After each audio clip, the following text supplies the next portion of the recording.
चलिए, good morning सभी को, गुड मॉर्निंग सभी को, गुड मॉर्निंग सभी को, जय हिंद सभी को, गुड मॉर्निंग। तो स्टार्ट करते हैं यहाँ पर आपका पहला सेशन और जो दिया है निम्न देशांतरों में उत्तर भारत का मानक समय कहलाता है। भारत का मानक समय कहलाता है। अब यहाँ पर देखा जाए तो आपका आंसर 1 का क्या बनेगा, तो आपके सर 1 नंबर का ऑप्शन बनेगा आपका डी नंबर है 82.5 पूर्वी देशांतर। हमने आपको बताया था कि आपका जो भारत है ना, आपका भारत जो ग्लोब में है वो आपके है कहाँ पर, तो आप कहेंगे सर ये जो आपका भारत ग्लोब में है वो कहीं कुछ इस प्रकार से आपका है। तो ये आपका क्या है, तो आप कहेंगे सर ये पूर्वी है और ये पश्चिमी आपका है। अगर पूछे ये ऊपर का उत्तरी गोलार्ध है, नीचे का दक्षिण गोलार्ध है, और भारत जो बसा हुआ है वो आपकी पूरब पूरब में ही बसा है।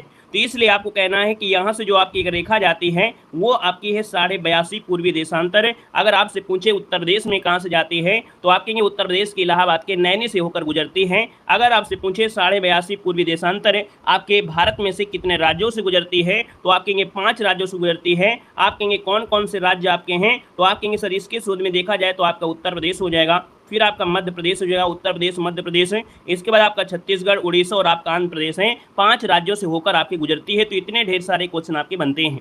एक क्वेश्चन आपका यहाँ से और बनता है कि जो आपकी 82.5 पूर्वी देशांतर आपके भारत में है वो ग्रीनविच लंदन से, क्या ग्रीनविच लंदन से कितने घंटे आगे है, तो आप कहेंगे सर 5.5 घंटे ये आपका आगे है, ग्रीनविच लंदन से 5.5 घंटे आगे है, याद रखिएगा।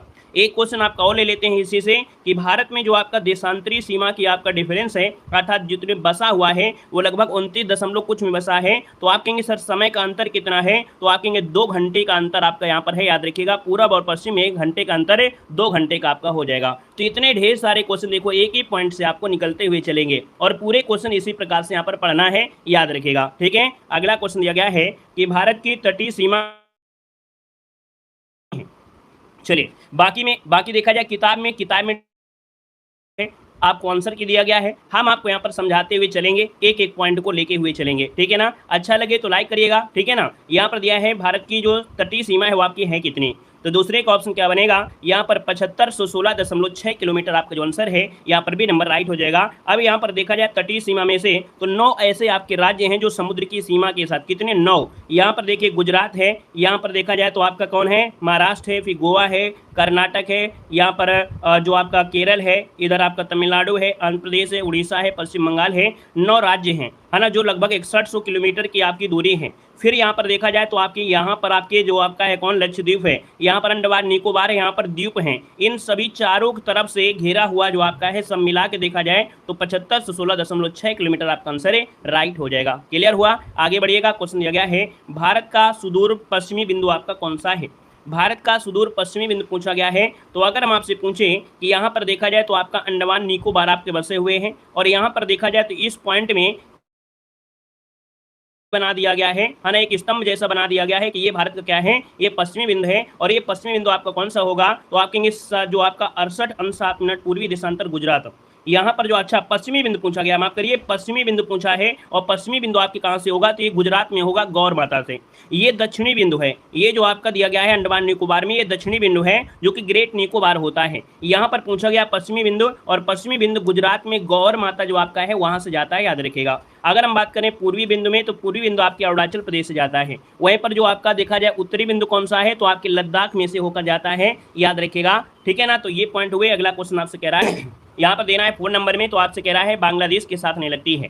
तो जब बांग्लादेश की बात करते हैं, देखो त्रिपुरा तो लगता है 3 ओर से रेखा बनाता है, मिजोरम भी बनाता है, असम भी बनाता है, लेकिन मणिपुर नहीं बनाता है। आप कहेंगे सर ऑप्शन आपका बनेगा ए नंबर आपका हो जाएगा। अब यहाँ से क्वेश्चन एक आपका बनता है कि त्रिपुरा और बांग्लादेश, है ना, जो कि देखा जाए जो बांग्लादेश आपका है वो त्रिपुरा को 3 ओर से घेरे हुए हैं, और यहीं पर देखा जाए तो इसके बीच की जो रेखा है वो आपकी कौन सी है, जीरो रेखा है। कौन सी है, तो आपकी जीरो रेखा है जो कि आपकी बांग्लादेश और त्रिपुरा के साथ यहाँ पर बनाती है, याद रखिएगा, ठीक है ना। आगे बढ़िएगा। क्वेश्चन दिया गया है निम्नलिखित में से भारत का वह कौन सा राज्य है जो बांग्लादेश से 3 ओर से घिरा हुआ है। तो अभी हमने बताया कि बांग्लादेश से 3 ओर घिरा हुआ है, ये आपका त्रिपुरा है, और ये आपकी जीरो लाइन आपकी निर्धारण आपकी करती है, याद रखिएगा। ऑप्शन नंबर आपका सी बनेगा। अगला क्वेश्चन दिया गया है सूची फर्स्ट को सूची सेकंड से क्या करना है, यहाँ पर मिलान करना है। और आपसे कह रहा है कि भैया यहाँ पर जो सीमा रेखा है वो आपकी कौन सी आपकी है। देखो हमने कहा था कि एक चीज याद रखना है, बचपन का सपना MBA कौन है, यहाँ पर बचपन का सपना जो आपका है वो MBA है। ये आपका क्या है, थल सीमा से लगा हुआ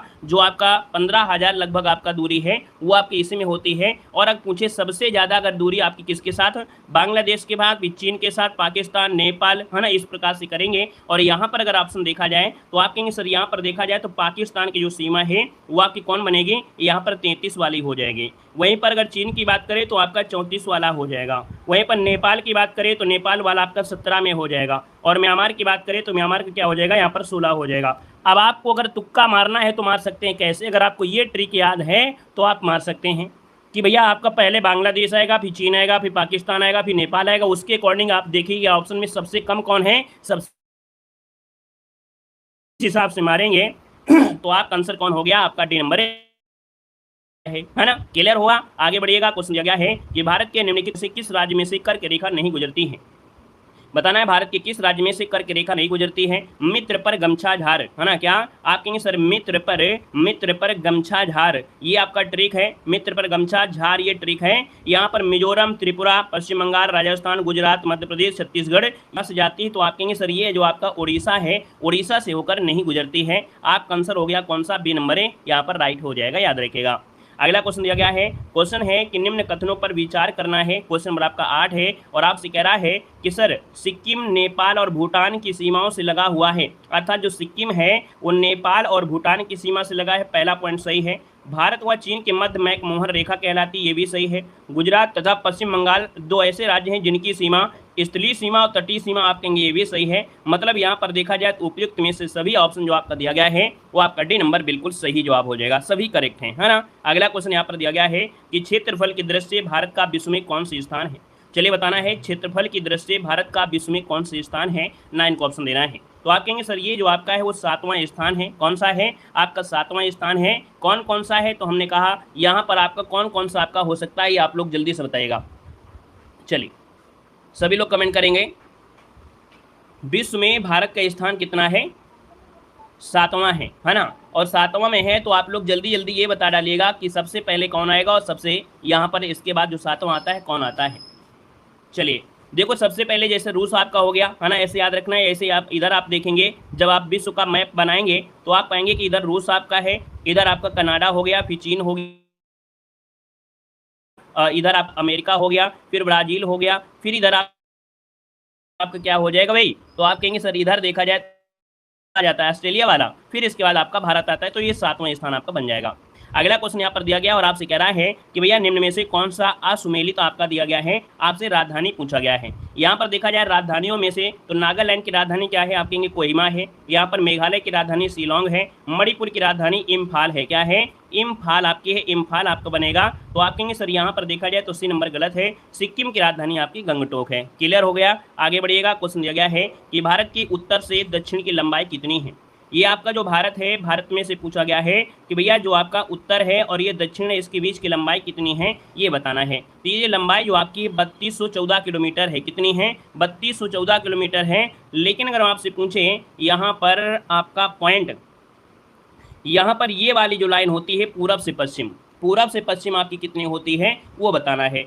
तो आप कहेंगे सर यहाँ पर देखा जाए तो वो आपका हो जाएगा कौन, आपकी 29 लगभग आपकी होती है। तो आपका आंसर हो गया कौन सा, बी नंबर आपका राइट हो जाएगा। अगला दिया गया है कि भारतीय तटरेखा से कितने समुद्री मील तक हिंद महासागर में प्रादेशिक समुद्री सीमा क्षेत्र का विस्तार आपसे दिया गया है। तो यहाँ पर देखा जाए तो यहाँ पर आपसे कह रहा है कि भैया जो भारतीय तट रेखा है, अर्थात अगर हम आपसे बोलें कि ये आपका भारत है और यहाँ से कितनी दूर तक आपके भारत का हिंद महासागर में एक क्षेत्र का विस्तार है, तो भैया कोई भी देश होता है तो उसके लिए एक निर्धारण कर दिया जाता है कि उसके क्षेत्र में पाई जाने वाली कोई भी बहुमूल्य धातुएं जो निकलती हैं, खनिज धातुएं निकलती हैं, वो उस देश की होंगी। तो ये निर्धारण होता है। तो यहाँ पर देखा जाए तो ये होता है 12 समुद्री मील। तो आप कहेंगे सर इसका जो विस्तार है वो 12 समुद्री मील तक यहाँ पर आपका विस्तार है, याद रखिएगा 12 समुद्री मील हो जाएगा। अगला है कि इंडो सांकोसचर जोन स्थित है, इंडो सांकोसचर जोन जो स्थित है तो आपको इस शब्द से पता चला है कि ये बात कहाँ की हो सकती है, तो ये बात आपकी कहाँ की है, तो आपके ट्रांस हिमालय और महान हिमालय के मध्य स्थित है। जो इंडो सांको सचर जोन है वो ट्रांस हिमालय और महान हिमालय के मध्य आपका है। ऑप्शन नंबर आपका ए राइट हो जाएगा। अगला क्वेश्चन यहाँ पर दिया गया है और आपसे कह रहा है कि कृष्णागिरी तथा उच्च एशिया की रीढ़ किस श्रेणी को कहा जाता है। यहाँ पर जवाब देना है। आपसे क्वेश्चन क्या कह रहा है, आपसे कह रहा है कि कृष्णागिरी और उच्च एशिया की रीढ़ है ना किस श्रेणी को कहा जाता है। तो आप कहेंगे सर यहाँ पर आंसर आपका डी हो जाएगा कराकोरम श्रेणी। ये जो आपकी कराकोरम श्रेणी है इसको क्या कहते हैं, उच्च एशिया की रीढ़ कहते हैं। ऑप्शन नंबर आपका बनेगा डी नंबर है, राइट हो जाएगा, डी नंबर आपका बन जाएगा। अगला क्वेश्चन यहाँ पर दिया गया है निम्न में से है, यहाँ पर जो आपका आंसर दिया गया है वो आपका इनमें से राइट क्या हो सकता है ये आपको बताना है। आप कहेंगे सर 15 नंबर दिया गया है पीर पंजाल श्रेणी जम्मू कश्मीर है, धौलाधर श्रेणी आपकी उत्तराखंड में आपसे दिया गया है, मसूरी आपके उत्तराखंड में है, महाभारत श्रेणी आपके नेपाल में है। अब आप ये बताइएगा धौलाधर श्रेणी कहाँ पड़ती है। धौलाधर श्रेणी जो आपकी है वो आपकी कहाँ पड़ेगी, तो भैया हिमाचल प्रदेश और जम्मू कश्मीर में ये फैली हुई है, ना कि उत्तराखंड में। तो ऑप्शन नंबर आपका बी वाला यहाँ पर आपका क्या हो जाएगा, इनकरेक्ट हो जाएगा, याद रखिएगा। नेक्स्ट क्वेश्चन यहाँ पर दिया गया है और आपसे कह रहा है कश्मीर घाटी व काठमांडू घाटी किन हिमालयों के मध्य स्थित है। कश्मीर घाटी और काठमांडू घाटी किन हिमालयों के मध्य आपकी है। यहाँ पर देखा जाए 16 नंबर में तो आपका आंसर क्या हो जाएगा, तो भैया जो कश्मीर घाटी है तो ये महान हिमालय और लघु हिमालय के मध्य है। याद रखिएगा कि आपके महान हिमालय और लघु हिमालय के मध्य जो आपकी स्थित है वो आपकी कौन सी है, तो पीर पंजाल श्रृंखला है ना, वहीं पर आपकी काठमांडू। तो ऑप्शन नंबर आपका सी वाला यहाँ पर राइट हो जाएगा। अगला है कि हिमालय के प्रादेशिक विभाजन के आधार पर असत्य युग्म आपको बताना है। यहाँ पर कौन सा असत्य है। हिमालय को 4 भागों में विभाजित किया गया है ना, और 4 विभागों में देखा जाए तो आपका यहाँ पर कौन सा असत्य दिया गया है। देखो पंजाब हिमालय दिया गया है 560 किलोमीटर है, कुमायूं हिमालय जो उत्तराखंड है, यहाँ पर नेपाल हिमालय 800 किलोमीटर है, यहाँ पर असम हिमालय आपका 720 किलोमीटर है। अब आपको ये बताना है कुमायूं हिमालय की लंबाई कितनी है। कुमायूं हिमालय की लंबाई 320 है, याद रखिए 320 आपकी है, 320 है। अगर हिमालय को अगर इस प्रकार से हम आपसे करें तो आप कहेंगे सर जी यहाँ पर आपका इस प्रकार से हम 4 भागों में इसे डिवाइड कर लेते हैं और आपके 4 पार्टों में बना देते हैं। तो जो आपका कुमायूं हिमालय को हम बोलते हैं, यहाँ पर उत्तराखंड वाले जो आपका आता है वो 320 किलोमीटर इसकी आपकी क्या है, याद रखिएगा, ठीक है ना, क्लियर है। ये सतलुज नदी से काली के बीच आपका फैला हुआ है। अगला क्वेश्चन आपसे दिया गया कि विश्व की जो सर्वोच्च ऊंची चोटी आपकी है वो आपकी कहाँ पर स्थित है, यहाँ पर देना है। आप कहेंगे सर इसका जो आंसर आपका दिया गया है वो आपका सी हो जाएगा, नेपाल हिमालय में यहाँ पर है, और नेपाल में ही आपकी सबसे ऊंची चोटी माउंट एवरेस्ट आपकी है। आपका आंसर क्या हो जाएगा, सी नंबर ए यहाँ पर राइट हो जाएगा, याद रखिएगा। अगला क्वेश्चन आपसे दिया गया है, कह रहा है शुष्क प्रदेशों में पाई जाने वाली क्षारीय और लवणीय मृदा को क्या कहा जाता है। जो आपके शुष्क है ना, क्या शुष्क प्रदेशों में जो पाई जाती है क्षारीय मृदा या लवणीय मृदा उसे हम लोग कहते हैं, यहाँ पर आंसर नंबर आपका ए हो जाएगा। इसे रेह कहते हैं, रेह या इसको कल्लर भी कहते हैं, रेह या इसको कल्लर के नाम से भी जाना जाता है। आपका आंसर बनेगा ए नंबर। नेक्स्ट क्वेश्चन दिया गया है और आपसे कह रहा है निम्नलिखित में से किस प्रदेश का निर्माण नदियों द्वारा लाए गए पत्थर, कंकड़, बजरी आदि के जमाव से हुआ है। तो दोस्तों ये जो आपका भाबर क्षेत्र है, भाबर क्षेत्र में याद रखिएगा कंकड़ पत्थर ये सब आपके होते हैं जो कि नदियों के द्वारा बहा कर लाई गई मिट्टी आपके हैं। तो ऑप्शन नंबर आपका डी वाला यहाँ पर राइट हो जाएगा, याद रखिए डी नंबर आपका हो जाएगा। आगे बढ़िएगा, क्वेश्चन दिया गया है, कह रहा है कि दक्षिण भारत की सर्वोच्च ऊंची चोटी आपकी कौन सी है। चलिए बताना है कि यहाँ पर कह रहा है कि दक्षिण भारत की सर्वोच्च चोटी इनमें से आपकी जो बनेगी वो आपकी कौन सी हो सकती है। जब दक्षिण भारत की बात किया है तो दक्षिण भारत में जो अन्नामुडाई चोटी है, अन्नामुडी चोटी है, ये अन्नामलाई पहाड़ी की सबसे ऊंची चोटी है, जो कि ऑप्शन नंबर आपका बी हो जाएगा। यहाँ पर आंसर आपका बी हो गया है, केरल राज्य में पड़ती है। अगला क्वेश्चन यहाँ पर दिया गया है, विश्व में सर्वाधिक वर्षा वाला स्थान मासिन राम किस पहाड़ी पर आपका स्थित है। देखो आपने हमेशा पढ़ा है कि विश्व में सबसे ज़्यादा वर्षा जो होती है वो मासिन राम होती है, लेकिन आपसे पूछ लिया है किस पहाड़ी पर आपका ये स्थित है। तो ये पहाड़ी है आपकी एक खासी पहाड़ी है, क्या है, खासी पहाड़ी है। यहाँ पर आंसर नंबर आपका डी वाला जो आप लोग लगा रहे हैं, शायद वो शायद नहीं, बिल्कुल सही आपने लगाया है, आंसर नंबर आपका डी वाला राइट हो जाएगा। अगला क्वेश्चन दिया गया है, निम्न में से असत्य युग्म आपको पहचान करना है। यहाँ पर जो असत्य युग्म है वो आपका कौन सा है। यहाँ पर कुछ चोटी दी गई है और आपकी ऊंचाई दिया गया है 23 नंबर आपसे कह रहा है। यहाँ पर देखो दिया गया है आपसे पहले सैडल पीक, क्या दिया है, सैडल पीक की ऊंचाई तो सबसे पहले हम आपसे बात करें, जो सैडल पीक आपकी है वो कहाँ पड़ती है, जल्दी से कमेंट करें। जो सैडल पीक आपकी है वो आपकी कहाँ पड़ती है बताना है। अंडमान निकोबार द्वीप समूह में यहाँ पर आपका जवाब आया है, तो आप कहेंगे सर बिल्कुल सही है, यहाँ पर अंडमान निकोबार में है। अगर हम आपसे पूछें कि इसकी जो आपकी ऊंचाई है वो आपकी कितनी है, ये आपसे बताना है। तो इसकी ऊंचाई लगभग 737 आपकी है, या अगर हम फीट में बात करें तो 2418 फीट आपकी इसकी ऊंचाई है। याद रखिए, जो 730 दिया है वो गड़बड़ है, ये आपका यहाँ पर 37 हो जाएगा, कहीं कहीं पर 32 भी आपको देखने को यहाँ पर मिलता है, याद रखिएगा, ठीक है ना। बाकी 732 वाला जो आपका है वो ज़्यादा बेस्ट आपका होता है, याद रखिएगा। तो इसलिए आपका ये गलत दिया है। माउंट दुलियर आपके देखा जाए तो 642 है, माउंट डिओवेली आपके 515 है, माउंट कोयोब आपके 560 है। तो ऑप्शन बन गया ए नंबर। अगला क्वेश्चन बताना है, आपसे कह रहा है डाफला, मिरी और अबोर पहाड़ियाँ किस राज्य में हैं। चलिए बताना है कि डाफला, मिरी और अबोर पहाड़ियाँ हैं वो आपकी किस राज्य में मिलती हैं। ये डफला से आपको याद आया होगा कि डफला जो आपकी है वह अरुणाचल प्रदेश में है। यहाँ पर जो आंसर आपका दिया है वो आपका सी हो जाएगा, डफला है ना। ये जो पहाड़ियाँ हैं अरुणाचल प्रदेश में आपको होंगी, ऑप्शन नंबर आपका सी बनेगा। यहीं पर आपके एक जगह किबिथु भी आपको मिलता है। अगला क्वेश्चन यहाँ पर दिया गया है, निम्न में से कौन सा असत युग्म है उसका चयन करना है 25 नंबर में।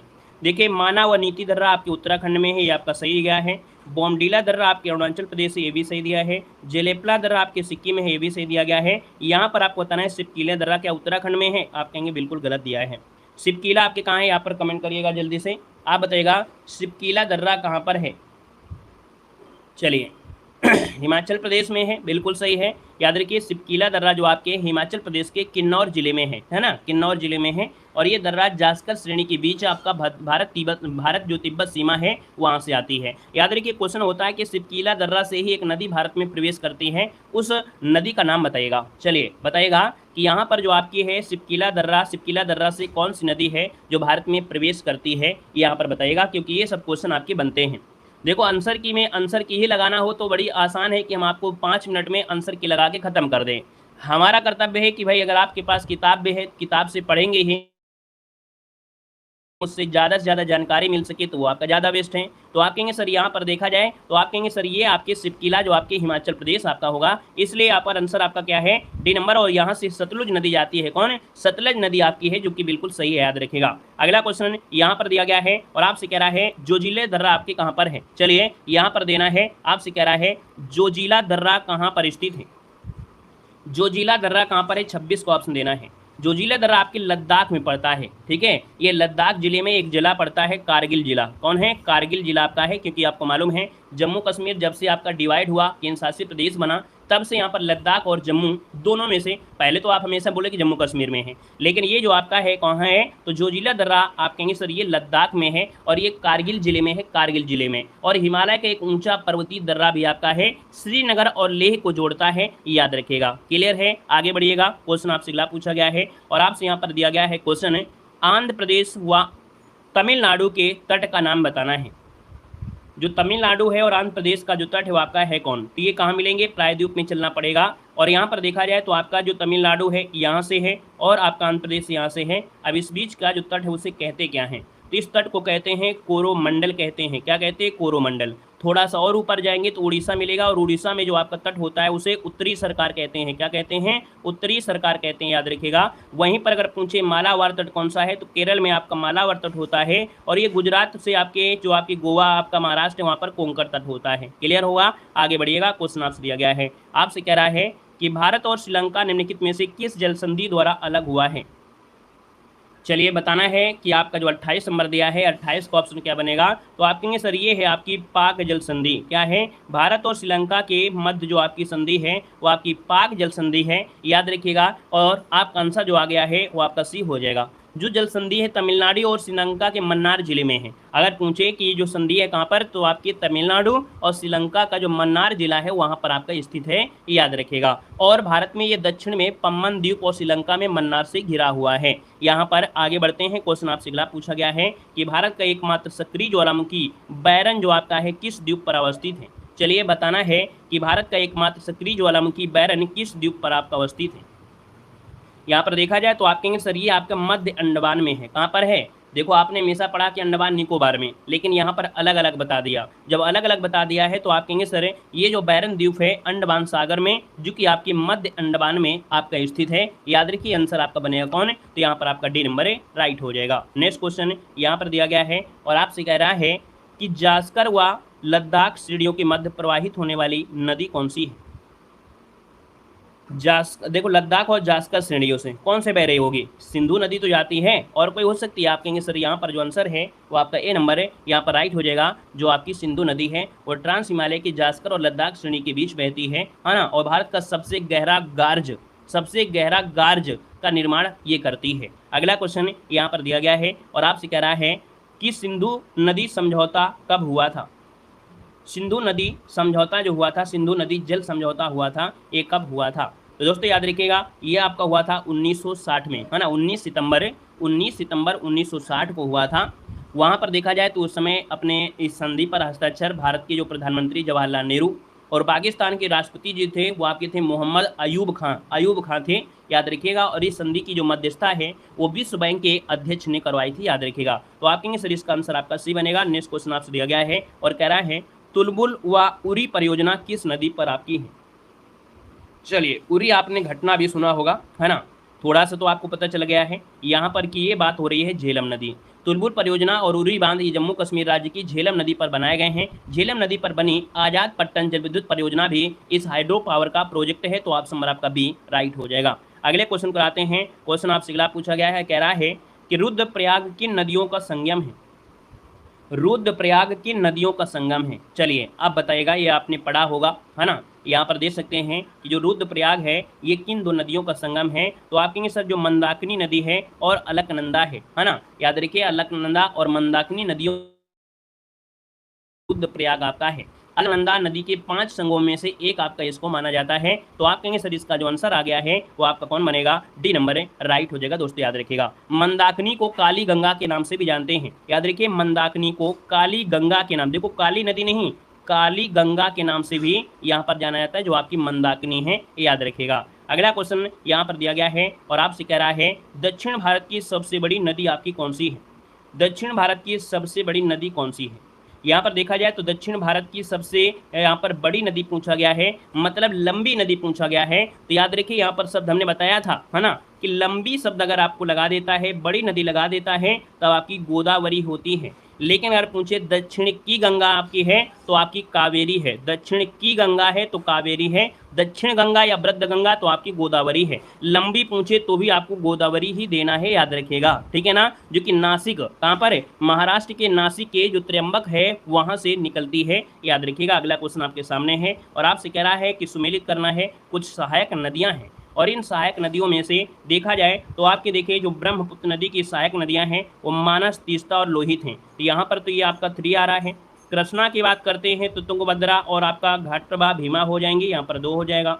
महानदी की बात करते हैं तो आपके शिवनाथ ये जो आपका दिया गया है 4 हो जाएगा। और यहाँ पर बात करें तो आपका यहाँ पर 1 हो जाएगा, है ना। सॉरी कुछ गड़बड़ हो गया क्या, अच्छा हाँ ठीक है। ये जो 4 है वो 4 इसमें आएगा, ये जो 4 है वो आपका इसमें आएगा। और ये कावेरी वाली है वो आपकी सुवर्णवती में ये आपका 1 होगा, मतलब पहला ये ऑप्शन आपका राइट हो जाएगा। अगला क्वेश्चन यहाँ पर दिया गया है, आपसे क्या है गंगा की सहायक नदी कौन सी नहीं है। चलिए अब ये तो बता ही सकते हैं, आसान क्वेश्चन है। गंगा की सहायक नदी कौन सी नहीं है। अब आप कहेंगे सर यहाँ पर देखा जाए तो गंगा की सहायक नदियों में से यहाँ पर जो दिया गया है कौन सा, यहाँ पर रामगंगा है, गोमती नदी है, घाघरा नदी है, लेकिन ब्राह्मणी नदी नहीं है। आंसर नंबर आपका राइट जाएगा किसके साथ, तो ऑप्शन नंबर आपका सी हो जाएगा। नेक्स्ट क्वेश्चन यहाँ पर दिया गया है और आपसे यहाँ पर क्या दिया गया है, यहाँ पर बताना है कि पेनगंगा और वेनगंगा किस नदी की सहायक नदियाँ हैं। पेनगंगा, वेनगंगा किस नदी की सहायक नदियां हैं। दोस्तों ये है आपकी गोदावरी की है, किसकी हैं, गोदावरी की सहायक नदियां हैं। ऑप्शन नंबर आपका ए वाला यहाँ पर राइट हो जाएगा। और ये महाराष्ट्र में बहने वाली एक नदी है ना, जो कि 495 किलोमीटर आपकी लंबी है। बुल्ढाना जिले के अंजड़ा ग्राम के पास से निकलती है। अगला क्वेश्चन दिया गया है, आपसे कह रहा है कि तीस्ता नदी का उद्गम किस राज्य से हुआ है। बताइएगा तीस्ता नदी का जो उद्गम है वो किस राज्य से होता है। तो तीस्ता की अगर बात करते हैं तो उद्गम आपके सिक्किम से होता है। कहाँ से होता है, आपके सिक्किम से होता है। और ये पश्चिम बंगाल राज्य बांग्लादेश से होकर ये आपकी बहती है, याद रखिएगा। अगला क्वेश्चन यहाँ पर दिया गया है और आपसे यहाँ पर क्वेश्चन दिया गया है, कह रहा है कि किस नदी को बंगाल का शोक कहा जाता है।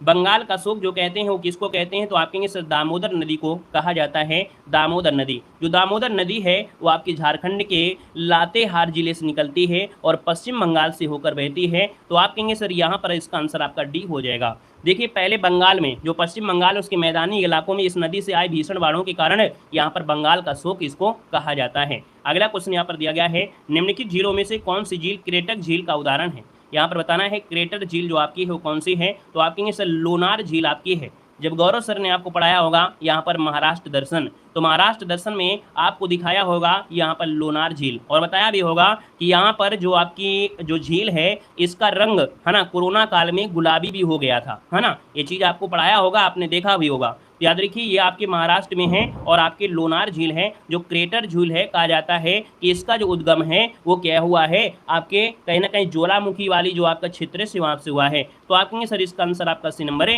राइट हो जाएगा, याद रखिएगा। क्लियर है, आगे बढ़िएगा। क्वेश्चन आपसे दिया गया है और आपसे यहाँ पर दिया गया है, हाँ हम भी आपको दर्शन करवाते हुए चलेंगे, है ना। जो सर आपको पढ़ाए है उसका दर्शन भी साथ साथ में करवाते चलेंगे। देखो दिया है कि भारत के किस राज्य में लोकटक झील आपका स्थित है। अब आप कहेंगे सर लोकटक की अगर हम बात करते हैं तो लोग मणि को टकाटक देखते हैं, अर्थात यहाँ पर देखा जाए तो आप कहेंगे सर 41 नंबर का जो ऑप्शन है यहाँ पर राइट क्या हो जाएगा, यहाँ पर भी हो जाएगा, ये मणिपुर आपका है, मणिपुर में लोकटक झील है। मणिपुर की अगर हम बात करते हैं तो याद रखिएगा कि यहाँ पर जो लोकटक झील है इस पर एक बना है उद्यान, है ना। क्या बना है, उद्यान कौन सा है, केबुल लामजाओ। केबुल लामजाओ आपका उद्यान है जो तैरता हुआ राष्ट्रीय उद्यान है, अर्थात इस झील के बीच आपका बना हुआ है। पूर्वोत्तर भारत की, याद रखिए पूर्वोत्तर भारत के पूछे, पूर्वोत्तर भारत की सबसे बड़ी मीठे पानी की झील कौन सी है, मीठे पानी की झील तो आपकी कौन सी है, लोकटक झील है, याद रखिएगा। अगला क्वेश्चन यहाँ पर दिया गया है और आपसे दिया गया है, निम्न में से अयोध्या शहर किस नदी के किनारे स्थित है। बताना है कौन सा जो अयोध्या शहर किस नदी के किनारे स्थित है। ये तो आसान है, आप कहेंगे बिल्कुल आसान है, ये आपके सरयू नदी पर है ना। याद रखिए सरयू नदी के बारे में अगर हम बात करें, सरयू नदी, तो सरयू नदी कई प्रकार से जलमार्ग में से आती है। ये नदी हिमालय के मानसरोवर झील के पास निकलती है, बिहार में गंगा में आती है। सरयू नदी को घाघरा नदी, मानस नंदिनी के नाम से भी जानते हैं। सरयू नदी का उल्लेख वेद और रामायण जैसे प्राचीन ग्रंथों में हुआ है। सरयू नदी को औषधि गुणों वाली नदी भी कहा जाता है, ठीक है ना। कहा जाता है कि सरयू नदी में स्नान करने से आत्मा शुद्ध होती है, पाप धुल जाते हैं, मोक्ष की प्राप्त भी होती है, याद रखिएगा, ठीक है ना। आगे बढ़िएगा। क्वेश्चन दिया गया है कि नाफता झाकरी परियोजना किस नदी पर आपकी है। बताना है नाफता झाकरी परियोजना किस नदी पर स्थित है। यहाँ पर देखा जाए तो ये हो जाएगा सतलज नदी हो जाएगा, है ना। आप कहेंगे सर नापता झाकरी जल विद्युत परियोजना हिमाचल प्रदेश में, है ना, कहाँ पर, हिमाचल प्रदेश के सतलज नदी पर आपकी बनी है और ये भारत की सबसे बड़ी जल विद्युत परियोजना में से एक आपकी है। लगभग 1500 मेगावाट की ये परियोजना है। 1993 में इसका निर्माण आपका शुरू हुआ था और 2004 में ये आपकी प्रक्रिया पूरी हुई थी। उस समय प्रधानमंत्री आप थे मनमोहन सिंह। यहाँ पर आगे बढ़ते हैं। क्वेश्चन दिया गया है और आपसे यहाँ पर कह रहा है दूध सागर जलप्रपात किस नदी पर स्थित है। यहाँ पर देना है 44 नंबर में, दूध सागर जलप्रपात है आपके मांडवी नदी पर है। किसमें है, मांडवी नदी है। मांडवी नदी की अगर बात करते हैं तो ये गोवा और कर्नाटक की सीमा पर आपकी स्थित है, याद रखिएगा, ठीक है ना। यहाँ पर आगे बढ़ते हैं। क्वेश्चन आपसे दिया गया है और कह रहा है सूची फर्स्ट को सूची सेकंड से सुमेलित करना है। आपके सामने आ गए झील, और चाहो तो ऑप्शन भी आपको दिखा सकते हैं, लेकिन थोड़ा क्वेश्चन क्या होगा, छोटा दिखेगा। क्वेश्चन नंबर 45 में से आपसे कह रहा है कि सर यहाँ पर जो आपकी बुलर झील है ये मीठे पानी की झील है, और ये मीठे पानी की झील कहाँ पर है, तो आपकी जम्मू कश्मीर में है बुलर झील। यहाँ पर 2 हो गया है। रेणुका झील आपको कहाँ मिलेगी, रेणुका झील कहाँ मिलेगी ये आपको बताना है। तो आप कहेंगे सर ये हिमाचल प्रदेश में है रेणुका झील। जायसमंद झील, तो आप कहेंगे जायसमंद झील आपकी कहाँ मिलेगी, तो आपकी कहाँ मिलेगी, राजस्थान में। यहाँ पर 4 हो जाएगा। अष्टमुदी झील आपकी केरल में है, तो आप कहेंगे 1 हो जाएगा। देखिए ऑप्शन नंबर आपका सी वाला यहाँ पर मैच कर गया है। अगला क्वेश्चन यहाँ पर दिया गया है और आपसे यहाँ पर कह रहा है मानसून शब्द की जो उत्पत्ति है, या मानसून शब्द किस भाषा के शब्द से बना है। मानसून शब्द है और यहाँ पर देखा जाए तो आपके अरबी भाषा से आया है। अरबी भाषा का एक शब्द है मौसिम, कहाँ है, मौसिम है। तो आप कहेंगे सर ये मौसिम से बना हुआ शब्द है, तो ऑप्शन नंबर क्या बनेगा, यहाँ पर आपका डी नंबर राइट हो जाएगा दोस्तों। और यहाँ पर आगे बढ़ते हैं। क्वेश्चन दिया गया है जुलाई में अंतः उष्णकटिबंधीय अभितरण क्षेत्र जो स्थित होता है वो कहाँ होता है, जुलाई में अंता उष्णकटिबंधीय अभिसरण क्षेत्र जो आपका है ये कहाँ होता है। तो दोस्तों जुलाई में जो आपका होता है ये क्षेत्र लगभग आपके 25 अंश उत्तरी अक्षांश के आसपास आपके होता है। यहाँ पर आंसर आपका बी राइट हो जाएगा, 25 अंश उत्तरी अक्षांश आपका आंसर बनेगा, यहाँ पर बी नंबर आपका हो जाएगा। यहाँ पर अगला क्वेश्चन दिया है पश्चिम बंगाल में होने वाले मानसून वर्ष पूर्व वर्षा को कहते हैं। चलिए बताना है पश्चिम बंगाल में होने वाली मानसून पूर्व वर्षा को कहते हैं।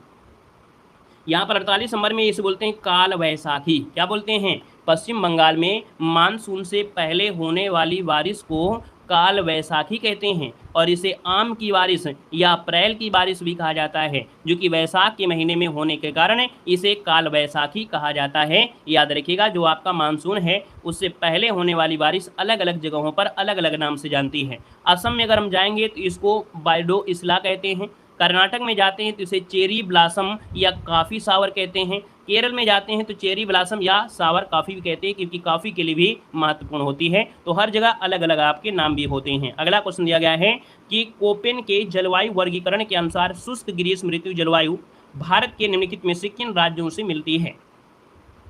तो अपने भारत की जो जलवायु है ना, देखा जाए तो यहाँ पर जो आंसर आपका 49 में है वो आपका तमिलनाडु और कोरोमंडल तट पर, अर्थात भारत के निम्नलिखित किन राज्यों में से जो ग्रीष्म ऋतु जलवायु है वो आपके जो यहाँ पर वर्गीकरण किया है कोपेनहेगन ने, तो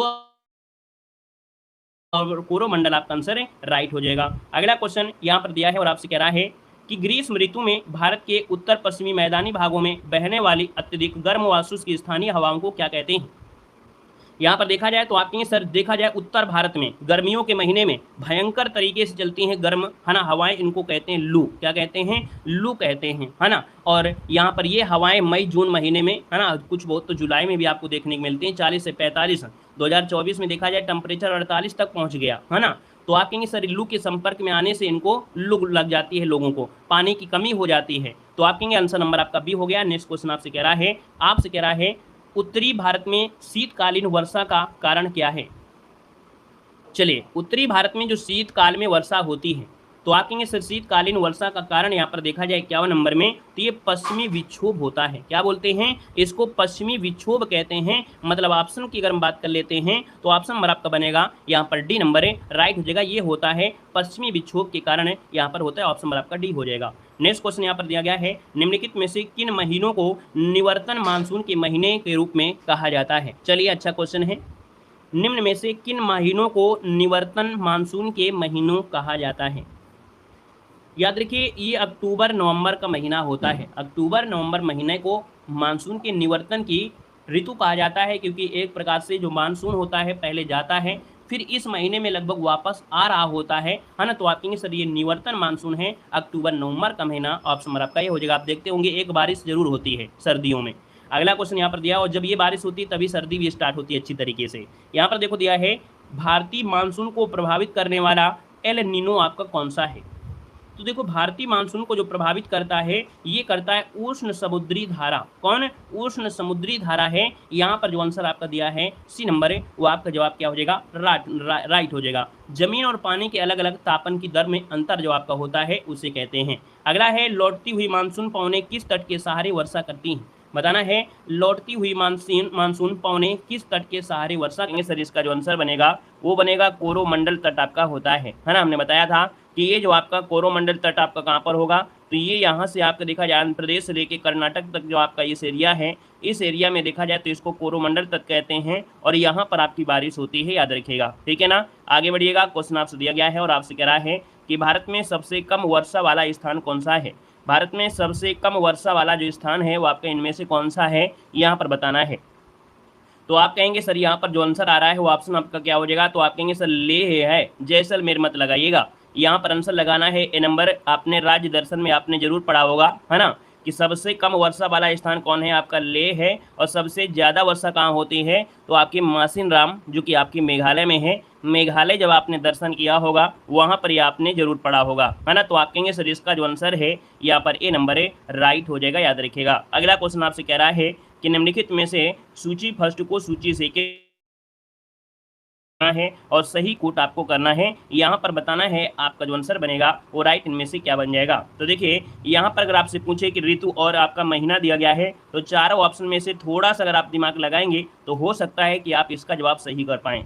जैसे कि यहाँ पर दिया है बसंत, बसंत की अगर बात करते हैं तो चैत्र और जो आपका बैसाख आपका होता है यहाँ पर 3 हो जाएगा। वर्षा जो आपका होता है वो आपके कन सावन भादों, है ना, कहते हैं सावन हरे न भादों सूखे, तो इसका मतलब यहाँ पर आपका 2 हो जाएगा। शरद की बात करते हैं तो अश्विन अर्थात कार्तिक महीने में सर्दी भी होती है, तो यहाँ पर 1 हो जाएगा। और शिशिर की बात करते हैं तो ये माघ और फाल्गुन होता है, तो यहाँ पर आपका बनेगा 4, तो इसका ऑप्शन आपका डी वाला राइट हो जाएगा। अगला क्वेश्चन दिया गया है और आपसे कह रहा है कोपेन के जलवायु वर्गीकरण के अनुसार अरुणाचल प्रदेश के उत्तरी भाग की जलवायु किस वर्ग में रखी जाती है। चलिए यहाँ पर देना है आपका आंसर इनमें से क्या हो जाएगा। चलिए सभी को जवाब देना है। चलिए नमस्ते भैया। चलिए जितने लोग यहाँ पर जुड़े हैं सभी लोग यहाँ पर बताएंगे कि कोपेन के जलवायु वर्गीकरण के अनुसार अरुणाचल प्रदेश के उत्तरी भाग की जलवायु किस वर्ग में रखी जा सकती है। ये आप लोगों के लिए नया क्वेश्चन आपके लिए होगा, है ना, याद रखिएगा, ये आप लोगों के लिए नया क्वेश्चन, लेकिन समझिएगा, याद रखिए इसका जो आंसर बनेगा वो आपका सी हो जाएगा DFC। क्या बनेगा, याद रखिएगा, ये बनेगा DFC। DFC मतलब होता है वर्णाक्षर समूह में आती है। मतलब ये कह सकते हैं कि अरुणाचल क्षेत्र में या इन क्षेत्रों में गर्मियों में भी ठंड का मौसम रहता है। याद रखिएगा यहाँ पर मतलब ये हुआ कि गर्मियों में भी ठंड का मौसम रहता है और साल भर बारिश होती है। यह उप आर्कटिक या बेरियल जलवायु का एक उदाहरण होता है। तो आपका आंसर देना है यहाँ पर क्या, तो ऑप्शन नंबर आपका हो जाएगा सी नंबर राइट हो जाएगा। अब यहाँ पर देखिए आपके सामने कभी क्वेश्चन आ जाए कि ये जो जलवायु को बांटा है 5 भागों में बांटा है, कितने 5 भागों में, तो ए जो आपका संकेत करता है वो उष्णकटिबंधीय को करता है, बी जो आपका होता है संकेत शुष्क का होता है, सी जो होता है ये शीतोष्ण का होता है, और वहीं पर डी जो होता है वो महाद्वीप में या शीतलन में जो हिमवन होते हैं उनको कहते हैं, और ई जो संकेत करता है वो ध्रुवीय क्षेत्र को करता है। तो याद रखिएगा यहाँ पर आप कहेंगे कि सर यहाँ पर आंसर आपका सी हो जाएगा। ये नया क्वेश्चन आप लोगों के लिए था। अगला क्वेश्चन आपके सामने है और आपसे कह रहा है कि नई जलोढ़ मृदा का वर्णन करने के लिए किस शब्द का उपयोग किया जाता है। यहाँ पर देखिएगा तो नई जलोढ़ मृदा है, हमने कहा जब मिट्टी को खोदेंगे तो खोदे से हो जाता है क्या, नई मृदा आपको देखने को मिलती है ना। तो आप कहेंगे सर ये जो नई मिट्टी है वो नदियों के द्वारा लाई गई मिट्टी आपकी होती है ना। पंजाब से लेकर पश्चिम बंगाल और असम से लेकर उत्तरी मैदान में आपकी ये पाई जाती है। आपका आंसर हो जाएगा आपका कौन, बी नंबर राइट हो जाएगा। वहीं पर जो आपकी पुरानी जलोढ़ मिट्टी होती है, कौन पुरानी जलोढ़ मिट्टी होती है, उसे हम लोग बांगर कहते हैं। क्या कहते हैं, बांगर कहते हैं। आगे बढ़िएगा, क्वेश्चन दिया गया है और आपसे यहाँ पर दिया गया है, कह रहा है कि किस मृदा को रेगुर मृदा के रूप में भी जाना जाता है। किस मृदा को रेगुर मृदा के नाम से भी जानते हैं। रेगुर मिट्टी आपकी होती है उसे हम लोग काली मिट्टी भी कहते हैं। काली मिट्टी को ही रेगुर मिट्टी कहा जाता है। याद रखिए काली मिट्टी को कपासी मिट्टी भी कहा जाता है ना। और ये काली मिट्टी दक्षिण भारत में इसे रेगुर कहते हैं। याद रखिएगा केरल में काली मिट्टी को साली कहते हैं। याद रखिएगा अगर आप केरल में जाते हैं और काली मिट्टी मिलता है तो यहाँ पर इसको साली कहा जाता है। कहाँ पर है, आपके केरल में इसको साली कहा जाता है। और उत्तर भारत में काली मिट्टी को केवाल के नाम से भी जानते हैं। किस नाम से, केवाल के नाम से जानते हैं। यहाँ पर आगे बढ़ते हैं, क्वेश्चन दिया गया है कि निम्न में से किन राज्यों में लैटेराइट मृदा आपकी पाई जाती है। चलिए लैटेराइट मृदा की अगर बात करते हैं तो आपका आंसर इनमें से क्या हो जाएगा। तो दोस्तों लैटेराइट मृदा आपके केरल में, कर्नाटक में, आंध्र प्रदेश में और उड़ीसा के तटों पर है, यहाँ पर पाई जाती है जो आपकी लैटेराइट मृदा है। और ये मृदा देखा जाए तो इसमें क्या होते हैं, लौ जो आपके तत्व होते हैं वो ज़्यादा होते हैं, लेकिन पोटास की मात्रा या उपजाऊ जो वाले चीज़ होती है वो आपकी कम होती है। बाकी यहाँ पर लैटेराइट मृदा जो उपयुक्त होती है किसके लिए, तो आपकी जैसे काजू है उसके लिए बहुत ही आपकी IMP मिट्टी होती है, लैटेराइट मिट्टी। इससे घर की जो ईंट होते हैं वो भी आपके बनाए जाते हैं। अगला क्वेश्चन बताना है और आपसे कह रहा है कि निम्न में से किस भारतीय मृदा को स्वतः जुताई वाली मृदा भी कहा जाता है। चलिए स्वतः जुताई मिट्टी ये जो कहा जाता है वो किसे कहा जाता है आपको देना है। देखिए 61 नंबर आपको दिया गया है। हमने आपको बड़े अच्छी तरीके से समझाया भी है कि भैया जो आपकी काली मिट्टी हो, मिट्टी में पानी को सोखने की और रोकने की क्षमता भी होती है। जब इसमें नमी होती है तो ये फूल जाती है और चिपचिपी भी हो जाती है। सूखती है तो इसमें दरारें पड़ जाती हैं, बहुत चौड़ी चौड़ी दरारें। और जब ये चौड़ी चौड़ी दरारें पड़ जाती हैं तो दूर से दिखाई देती हैं कैसे, जैसे वो खेत जुता हुआ हो, है ना। तो इस कारण से इसको कहते हैं क्या, स्वतः जुताई मिट्टी कहते हैं। और हमने बताया कि काली मिट्टी को रेगुर मिट्टी भी कहते हैं, है ना, और कपासी मिट्टी के नाम से भी जानते हैं। दक्कन के पठार वाले क्षेत्र में पाई जाती है, क्लियर है। और इसे कम बार सिंचाई अर्थात इसमें ज़्यादा सिंचाई की आवश्यकता नहीं होती है। यहाँ पर अगला क्वेश्चन दिया गया है और आपसे यहाँ पर दिया गया है केंद्रीय शुष्क क्षेत्र अनुसंधान संस्थान का मुख्यालय कहाँ पर है। चलिए यहाँ पर देना है कि केंद्रीय शुष्क क्षेत्र अनुसंधान संस्थान का मुख्यालय जो आपका दिया गया है वो आपका है कहाँ पर, तो ये आपके जोधपुर में है। कहाँ पर है, जोधपुर में है, याद रखिए जोधपुर, जिसे काजरी कहते हैं। और इस कह सकते हैं जो आपका क्षेत्र है, ये जो काजरी है अर्थात इसका जो आपकी स्थापना हुई थी वो आपके 1959 में स्थापना हुई थी। मुख्यालय जोधपुर में है और ये आपके 6 संभाग में आपका बटा हुआ है, याद रखिएगा। तो आपका आंसर क्या हो गया, सी नंबर आपका हो गया। कभी कभी ये इंग्लिश में शब्द नहीं मिलता है, ये कभी कभी हिंदी में शब्द दे देता है काजरी, क्या बोल देते हैं, काजरी, क्योंकि ये इंग्लिश में तो आपका लिखा है लेकिन ये आप पढ़ेंगे तो कहेंगे सर काजरी। तो याद रखिए यहाँ पर आंसर नंबर आपका सी राइट हो जाएगा, याद रखा। जितना भी हो सकता है हम आपको इसमें से एक्स्ट्रा फैक्ट बताते हुए चल रहे हैं, उनको आप लोग ध्यान देते हुए चलेंगे। बाकी आपकी किताबों में ये सब कुछ आप मिलेगा, अगर ये किताब आपके पास होगी तो उसमें आपको ये सब क्वेश्चन आंसर आपको दिए होंगे। तो क्वेश्चन आंसर रटे जा सकते हैं लेकिन कितना, है ना, लेकिन अगर उसके फैक्ट को अगर हम आपको बताते चलेंगे तो आप एक क्वेश्चन के साथ साथ कई क्वेश्चन आप लोग सॉल्व कर सकते हैं, ठीक है ना। चलिए क्वेश्चन नंबर आपका अगला है और आपसे कह रहा है कि केंद्रीय मृदा संरक्षण बोर्ड की स्थापना कब हुई थी। केंद्रीय मृदा संरक्षण बोर्ड की स्थापना कब हुई थी, आपसे कह रहा है। तो केंद्रीय मृदा सामग्री या अनुसंधान CSMRS कहते हैं और इसकी स्थापना 1954 में लगभग आपकी हुई थी, ठीक है, 1954 में हुई थी। अब आप कहेंगे सर यहाँ पर आंसर सही क्या किया जाए, तो यहाँ पर देखिए 53 वाला ऑप्शन आप सही कर दीजिएगा, ठीक है ना। 53 वाला जो ऑप्शन है यहाँ पर आप सही कर दीजिए, आपका आंसर यहाँ पर राइट हो जाएगा, याद रखिएगा, ठीक है ना। और यहाँ पर देखा जाए तो मृदा संरक्षण का मतलब जानते हैं, जो मिट्टी की सबसे ऊपरी परत होती है उसको कटाव से बचाने के लिए आपका होता है ना, उर्वरता में कमी को रोकने के लिए होता है। अगला क्वेश्चन यहाँ पर दिया गया है और कह रहा है कि निम्नलिखित में से लवणीय व क्षारीय मृदा को कहा जाता है।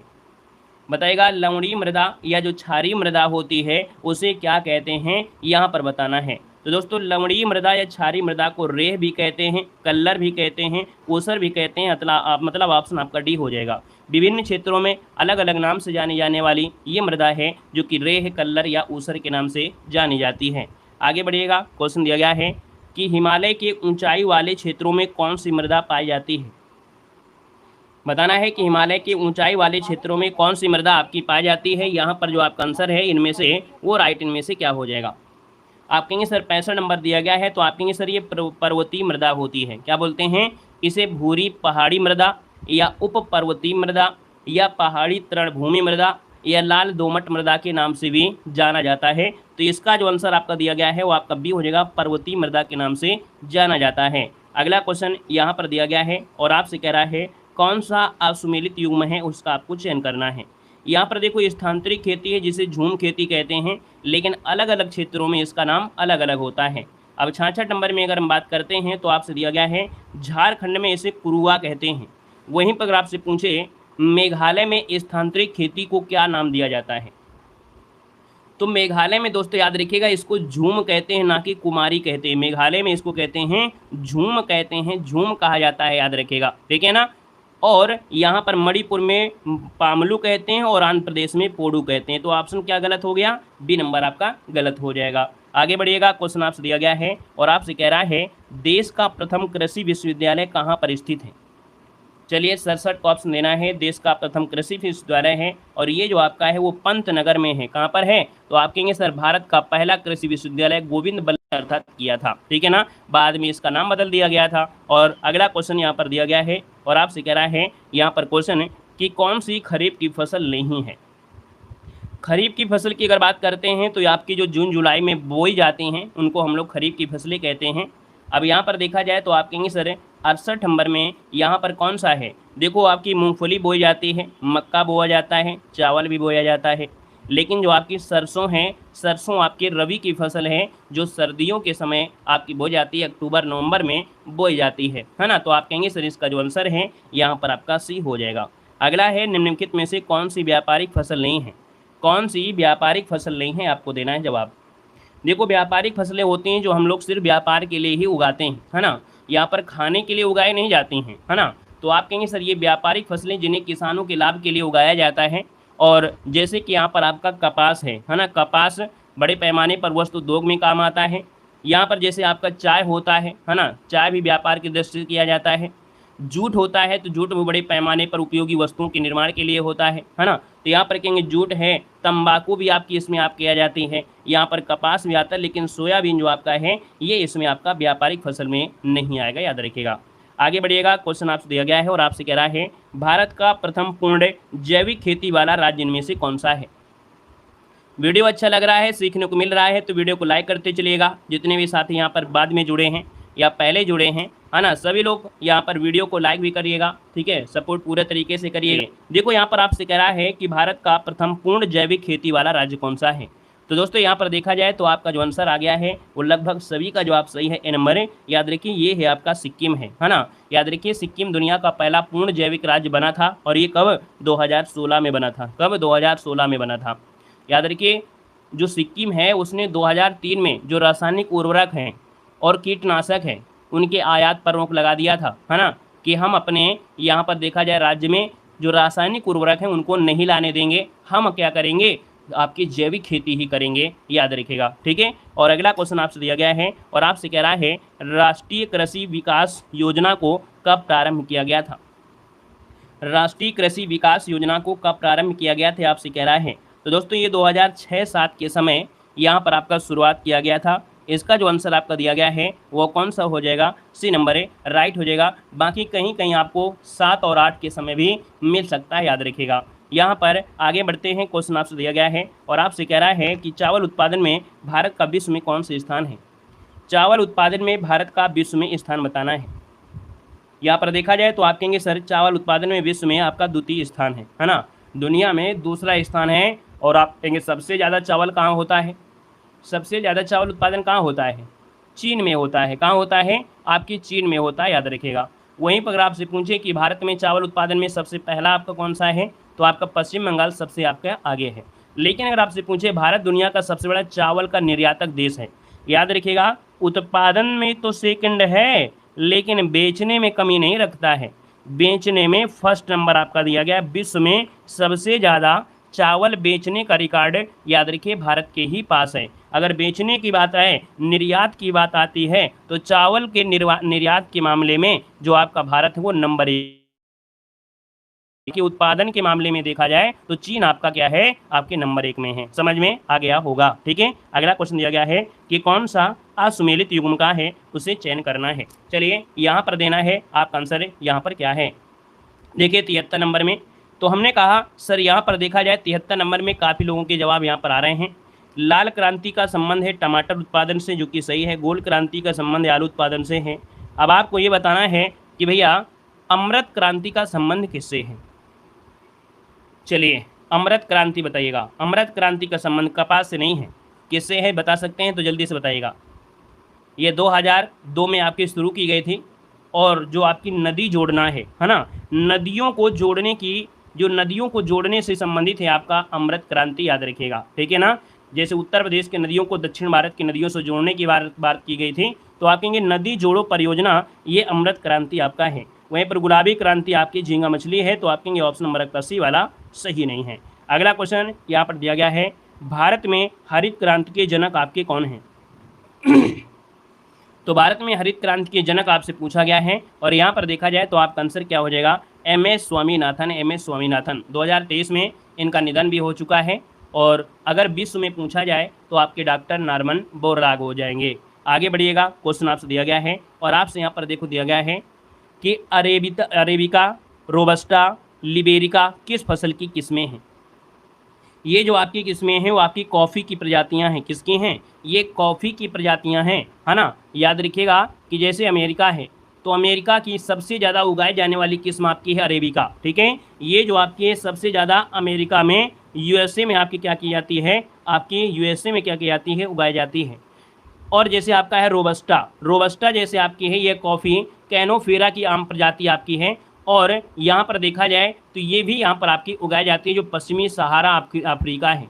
लिबरिका जो आपकी है, ये जो आपकी है एक फल और फूलों जैसा आपका होता है ना। तो आप कहेंगे सर इसका आंसर आपका बन जाएगा यहाँ पर बी नंबर है, राइट हो जाएगा, याद रखिएगा। ठीक है, काफ़ी की बहुत प्रजातियाँ होती हैं, लगभग 80 से ज़्यादा प्रजातियाँ आपकी हैं। ठीक है, और आगे बढ़िएगा, क्वेश्चन आपसे दिया गया है और आपसे यहाँ पर कह रहा है क्वेश्चन कि निम्न में से किसको सुनहरा रेशा भी कहा जाता है। सुनहरा रेशा जो कहते हैं वो किसको कहते हैं, बता सकते हैं। चलिए, यहाँ पर सुनहरा रेशा जो कहते हैं या इसे गोल्डन फाइबर भी कहते हैं, याद रखिए, इसे सुनहरा रेशा भी कहते हैं, इसको गोल्डन फाइबर भी कहते हैं। और याद रखिएगा यहाँ पर आंसर आपका बनेगा डी नंबर, जो आपका जूट है। जूट को सुनहरा रेशा या गोल्डन फाइबर कहा जाता है ना। जो जूट है यह नाम इसके सुनहरे रंग और उच्च नकदी मूल्य के कारण आपका मिला है, याद रखिएगा। ठीक है ना। और इससे क्या क्या बनती हैं, तो चाहे आपकी रस्सी हो, बोरी है ना, तंबू है, कागज़ है, थैले हैं, टाट पट्टी जो आपकी चीज़ें हैं, ये सब आपकी इसी से आपकी मिलती हैं। और जूट जो आपकी फसल एक ऐसी है, तो आपकी खरीफ की फसल है, याद रखिएगा। क्या है, खरीफ की फसल है, याद रखिएगा। उष्णकटिबंधीय क्षेत्रों में ये आपकी पाई जाती है, याद रखिएगा। ठीक है ना। और यहाँ पर अगर पूछे, भारत जूट का सबसे बड़ा उत्पादक देश है। जो आपका जूट है ये भारत का सबसे बड़ा, मतलब भारत जो आपका है वो सबसे बड़ा उत्पादक है, जिसमें सबसे पहला स्थान कौन से राज्य का आता है, पश्चिम बंगाल राज्य का आता है, फिर बिहार, फिर उड़ीसा, इस प्रकार से। अगला क्वेश्चन है यहाँ पर दिया गया है और आपसे कह रहा है कि केंद्रीय तंबाकू अनुसंधान संस्थान कहाँ पर स्थित है। चलिए, कुछ ज़्यादा फैक्ट तो नहीं बता देते हैं कि आप लोगों के बाउंस हो जाता हो, है ना। कुछ आप लोगों को ऐसा तो नहीं है कुछ ज़्यादा ही फैक्ट बता दें तो आपको यहाँ पर बाउंस हो जाता हो, आपको दिक्कत होती हो, ज़रूर कमेंट कर दीजिएगा। ठीक है, चलिए वेरी गुड। हाँ, यही पढ़ने के लिए तो आप जुड़े हैं कि भैया आपको फैक्ट मिले, बाकी किताबों में तो आपको सब कुछ दिया गया है ना। एक क्वेश्चन से अगर हम आपको फैक्ट निकालते हैं तो इसी के लिए तो आप पढ़े रहे हैं, इसी के लिए तो आप जुड़े हैं, है ना। चलिए, यहाँ पर दिया गया है केंद्रीय तंबाकू अनुसंधान, जिसका भी ऑप्शन आ रहा है सब लोग जवाब देंगे। केंद्रीय तंबाकू अनुसंधान संस्थान, जिसको इंग्लिश में हम बोलते हैं CTRI कहते हैं, आंध्र प्रदेश के राजमुंदरी में है। ये जो राजमुंदरी है ये आपके आंध्र प्रदेश में है। और याद रखिएगा ये भारत सरकार के अधीन काम करता है, जो आपका कृषि मंत्रालय होता है। की बात करते हैं कि CTRI की स्थापना जो हुई थी वो आपकी 1947 में स्थापना आपकी हुई थी, है ना। और एशिया में अपनी तरह का सबसे बड़ा संस्थान भी आपका यही है। अगर हम आपसे पूछें कि आपकी जो राजमुंदरी है ना, अर्थात जो आपके 6 क्षेत्रीय अनुसंधान है, जैसे गुंटूर है, आपका हुंसूर है, ये सब आपके वहीं पर आपको देखने को मिलते हैं। अगला क्वेश्चन यहाँ पर दिया गया है और आपसे कह रहा है ओस कामा अमन कामा बोरो किस फसल की किस्में हैं। यहाँ पर देखा जाए तो आपका ये आंसर हो जाएगा चावल की ये प्रजातियाँ हैं। नोट कर लीजिएगा कि जैसे अमन है, औस है और बोरो है, ये चावल की आपकी प्रजातियाँ हैं। देखा जाए तो आपकी जो अमन जो आपकी है, अमन, ये जो आपकी अमन प्रजाति है चावल की, ये शीतकालीन चावल की फसल है। अर्थात ये जो आपका है ये शीतकालीन चावल की फसल है। जून माह से अगस्त के बीच आपका बोया जाता है, नवंबर से जनवरी के बीच में काटा जाता है। और भारत में चावल की सबसे ज़्यादा पैदावार अगर देखा जाए तो आपकी यही प्रजाति है। औस की बात करते हैं तो औस ये जुलाई अगस्त के मौसम में बोया जाता है ना। और अगर बात करें बोरो क्या है, तो बोरो ग्रीष्मकालीन की चावल की किस्म है। चिपचिपे चावल की एक आम किस्म है, याद रखिएगा। ये असम में आपकी अधिकतर उगाई जाती है, असम में। ठीक है, आगे बढ़िएगा। क्वेश्चन आपसे दिया गया है और आपसे यहाँ पर दिया है कि भारत के प्रथम राष्ट्रीय उद्यान का नाम क्या है। भारत के प्रथम राष्ट्रीय उद्यान का नाम पूछा गया है, तो यहाँ पर आंसर क्या हो जाएगा, तो ये है आपका जिम कॉर्बेट है ना। जिम कॉर्बेट राष्ट्रीय उद्यान है। हम अगर आपसे पूछे कि सर जी इसकी स्थापना कब हुई थी, तो आप कहेंगे सर 1936 में इसकी स्थापना हुई थी। पहले इसका नाम हैली नेशनल पार्क था, है ना। इसका पहले नाम क्या था, हैली नेशनल पार्क था। अगर पूछे ये कहाँ पर आपके हैं, तो उत्तराखंड के नैनीताल जिले में आपका है। और ये भारत का सबसे पुराना और सबसे प्रतिष्ठित राष्ट्रीय उद्यान है। अगर पूछे भारत का पहला टाइगर रिजर्व कौन सा है, तो आप कहेंगे सर यह भारत का पहला टाइगर रिजर्व भी है ना। और इसे प्रोजेक्ट टाइगर लॉन्च करने का स्थान माना जाता है। दोस्तों याद रखिएगा, क्लियर है। आगे बढ़िएगा। क्वेश्चन आपसे अगला पूछा गया है, आपसे कह रहा है क्वेश्चन है कि भारत में वन्यजीव संरक्षण अधिनियम कब लागू हुआ था। भारत में वन्यजीव संरक्षण अधिनियम कब लागू हुआ था, आपको देना है। तो आप कहेंगे सर 1972, है ना। ये 1972 को, जो कि 9 सितंबर 1972 को ये लागू हुआ था। याद रखिएगा कि भारत की संसद ने पारित किया था। यहाँ पर जो आपका आंसर है वो आपका बनेगा ए नंबर आपका हो जाएगा। नेक्स्ट क्वेश्चन दिया गया है और आपसे कह रहा है कि गांधी सागर वन्यजीव अभ्यारण्य कहाँ पर स्थित है। गांधी सागर वन्यजीव अभ्यारण्य कहाँ पर स्थित है। तो दोस्तों ये आपके मध्य प्रदेश में है। कहाँ पर है, याद रखिएगा कि जो गांधी सागर वन्यजीव अभ्यारण्य है ये आपके मध्य प्रदेश, जो पश्चिमी मध्य प्रदेश है, आपका मंदसौर पड़ता है और एक नीमच जिला पड़ता है, वहाँ पर आपका है, राजस्थान की सीमा से ये आपका लगा हुआ है। देखा जाए तो चंबल नदी इस अभ्यारण्य को, याद रखिए गांधी सागर जो आपका वन्यजीव है इसे गांधी सागर बांध है ना, जो आपका है कहीं ना कहीं जो चंबल नदी है इसको दो भागों में डिवाइड कर देती है ना। जैसे आपने यहाँ पर है रामगंगा नदी आपकी जिम कार्बेट से निकलती है, दो भागों में डिवाइड करती है, वैसे चंबल नदी गांधी सागर वन्यजीव को भी दो भागों में डिवाइड करती है, ठीक है ना। और यहाँ पर अगला क्वेश्चन आपके सामने है और आपसे क्या कह रहा है, 82 नंबर आपको मिलान करना है। तो देखो यहाँ पर आपको अगर थोड़ा सा ऑप्शन का सहारा लिया जाए तो आपको आसान हो सकता है। जैसे उष्णकटिबंधीय सदाबहार वन जो होते हैं, उष्णकटिबंधीय सदाबहार वन जो आपके होते हैं, यहाँ पर आपके जैसे बबूल है, नीम है, खेजड़ी है और आपका बेर है, तो यहाँ पर आपका दो बनेगा, सॉरी माफ करिए, खेजड़ी उष्णकटिबंधीय में आपका होगा नहीं, सदाबहार में नहीं होगा, तो फिर आपका होगा किस में। चलिए यहाँ पर देखेगा, फिर से मिलान करते हैं। चलिए यहाँ पर मिलान करिएगा एक बार फिर से। कह रहा है कि उष्णकटिबंधीय सदाबहार वन, देखो आबूनस, महोगनी और रोजवुड, ये जो रोजवुड आपका है ये सदाबहार वन में होता है, मतलब ये आपका 3 बनेगा। जो पर्णपाती वन होते हैं, उष्णकटिबंधीय पर्णपाती वन होते हैं, वो जैसे आपका आंवला हो गया, अर्जुन हो गया, चंदन हो गया, ये उष्णकटिबंधीय आपके होंगे और आपके पर्णपाती होंगे, अपने पत्ते गिरा भी देते हैं। उष्णकटिबंधीय कांटेदार वन जो आपके होते हैं, तो आप कहेंगे जैसे आपका बबूल है, इसमें कांटा होता है, नीम है, खेजड़ी है, बेर है, तो ये आपका यहाँ पर 2 आ जाएगा। और ज्वरी वन आपकी जैसे बेंदी है, कैजुरी है, केवड़ा है, सुंदरी है, तो सुंदरी से पता बन गया ये आपका ज्वरी। तो देखिए आपका आंसर हो गया कौन, यहाँ पर आंसर आपका हो गया कौन, 3rd नंबर। तो आसान था, हाँ आसान था, क्योंकि अगर हम ऑप्शन में देखेंगे तो एक आधे ऐसे पेड़ आपको दिखाई दे रहे हैं जो कहीं ना कहीं और से आप लोग पहचान कर सकते थे। अगला क्वेश्चन यहाँ पर दिया गया है और आपसे कह रहा है टाइगर स्टेट कहा जाता है, बताएगा टाइगर स्टेट किसे कहा जाता है। 83 नंबर दिया है और आप कहेंगे सर टाइगर स्टेट कहते हैं मध्य प्रदेश को कहते हैं। मध्य प्रदेश में बाघों की संख्या के मामले में मध्य प्रदेश देश में सबसे पहले स्थान पर है। अभी 2022 में जो जनगणना हुई थी वो 785 बाघ आपकी सिर्फ मध्य प्रदेश में ही आपके पाए गए थे।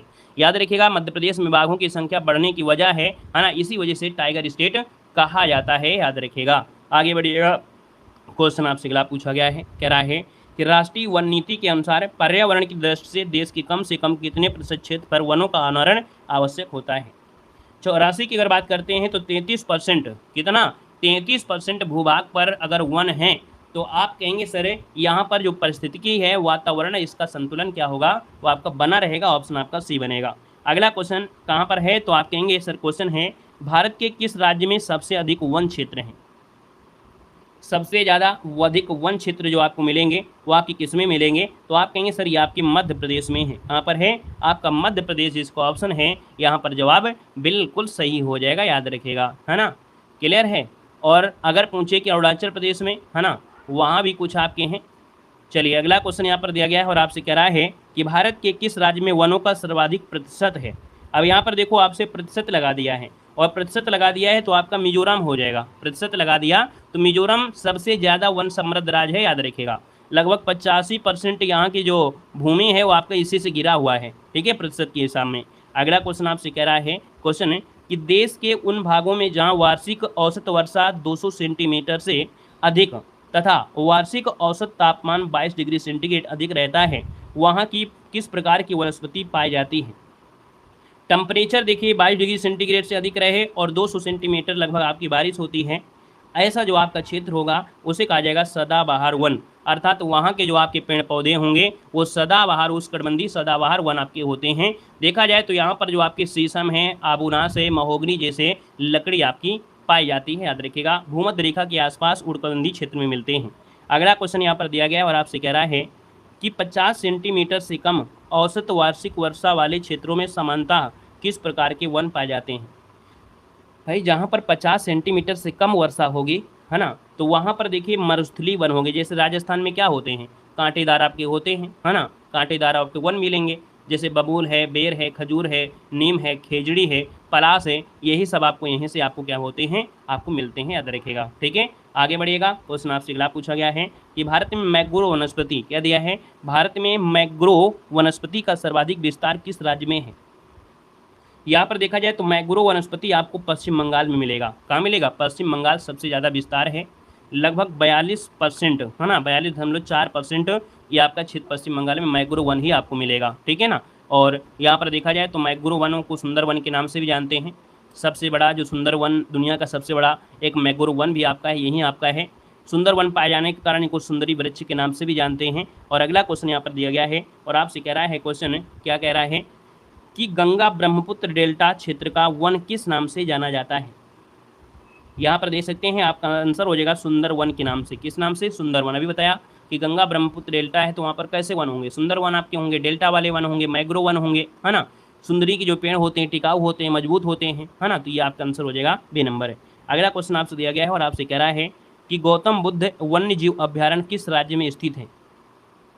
गौतम बुद्ध वन्य जीव अभ्यारण्य कहाँ पर है, ये आपको देना है। आपका आंसर क्या हो जाएगा। चलिए यहाँ पर देखते हैं इस क्वेश्चन का जवाब कितने लोग गलत करते हैं। चलिए जवाब दीजिएगा भाई। कहाँ पर है, चलिए बी नंबर दे रहे हैं और कोई कोई यहाँ पर सी भी दे रहा है। तो दोस्तों याद रखिएगा, यहाँ पर जो आपका आंसर है वो आपका बिहार वाला ऑप्शन बिल्कुल सही बनेगा। गौतम बुद्ध नगर आप सोचिए यूपी में है, नहीं, याद रखिए गौतम बुद्ध वन्यजीव अभ्यारण्य, इसे गौतम बुद्धा भी कहा जाता है, बिहार राज्य में एक गया जिला पड़ता है ना। तो आप कहेंगे सर कोडरमा क्षेत्र के अंतर्गत आपका आता है, जो आपका ये है, तो ऑप्शन क्या हो जाएगा आपका यहाँ पर डी वाला बनेगा, नोट कर लीजिएगा। आगे असुमेलित युग्म आपसे कह रहा है 92 नंबर में। पहला ऑप्शन दिया गया है ओरांग बाघ रिजर्व आपकी कहाँ पर है, असम। जब आपको गौरव सर ने असम राज्य का दर्शन कराया था तब आपको ये जरूर पढ़ाया होगा ओरांग बाघ रिजर्व, है ना, ओरांग बाघ रिजर्व आपको पढ़ाया होगा। वहीं पर वाल्मीकि बाघ रिजर्व आपके कहाँ पर है, आपके बिहार में है। वहीं पर अगला है कि इंद्रावती बाघ रिजर्व कहाँ पर है, तो ये आपके उड़ीसा में नहीं है भाई। इंद्रावती बाघ रिजर्व ये आपके उड़ीसा में आपका नहीं है, ये आपका है कहाँ पर, चलिए बताइएगा। यहाँ पर बताइएगा कि जो इंद्रावती आपका है ये कहाँ पड़ता है, छत्तीसगढ़ के पास पड़ता है। तो ये कहेंगे सर छत्तीसगढ़ एरिया में पड़ता है, तो आप कहेंगे सर सी नंबर है, ये आपको क्या दिया गया था, गलत दिया गया था, छत्तीसगढ़ दर्शन में पड़ा होगा। धौलपुर करौली बाघ रिजर्व आपके राजस्थान में है।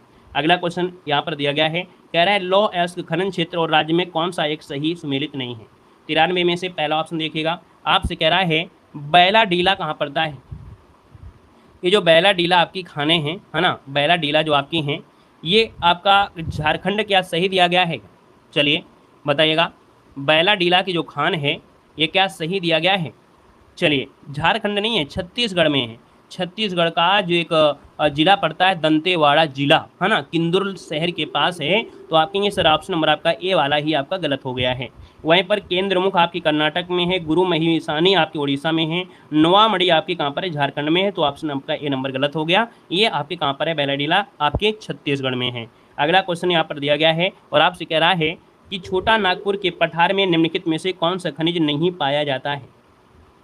तो दोस्तों यहाँ पर देखिए लोहा भी है, कोयला भी है, मैग्नीज भी है, लेकिन सोना नहीं पाया जाता है। याद रखिएगा सोना नहीं पाया जाता है यहाँ पर। कोयला, लौह अयस्क, ब्रक, है ना, क्रोमाइट, ये सब चीज़ें आपके पाए जाते हैं। और जो छोटा नागपुर का पठार है कठोर चट्टानों से बना है। विश्व का खनिज आश्चर्य भी इसको कहा जाता है। दामोदर घाटी में कोयले की विशाल भंडेर भी हैं। हजारीबाग क्षेत्र दुनिया में अब्रक के लिए जाना जाता है। छोटा नागपुर पठार मुख्य में जो गोंडवाना चट्टानों से बना हुआ है। तो ये ढेर सारे आपके हैं छोटा नागपुर से, लेकिन आपका सोना भैया यहाँ पर नहीं है। कोलार जो आपके कर्नाटक है वहाँ पर होता है। अगला क्वेश्चन आपसे दिया गया है, निम्नलिखित में से कौन सा परंपरागत ऊर्जा का स्रोत नहीं है। 95 की बात करते हैं तो आप कहेंगे सर यहाँ पर देखा जाए जो आपके किसने, यहाँ पर जो भगवान ने है, जो प्रकृति की देन है, तो प्रकृति की देन आपका कौन है, परंपरागत ऊर्जा है भूतापी ऊर्जा। बाकी कोयला है, पेट्रोलियम है, प्राकृतिक गैस, जो कि कहीं ना कहीं ये कभी ना कभी समाप्त हो जाएंगे।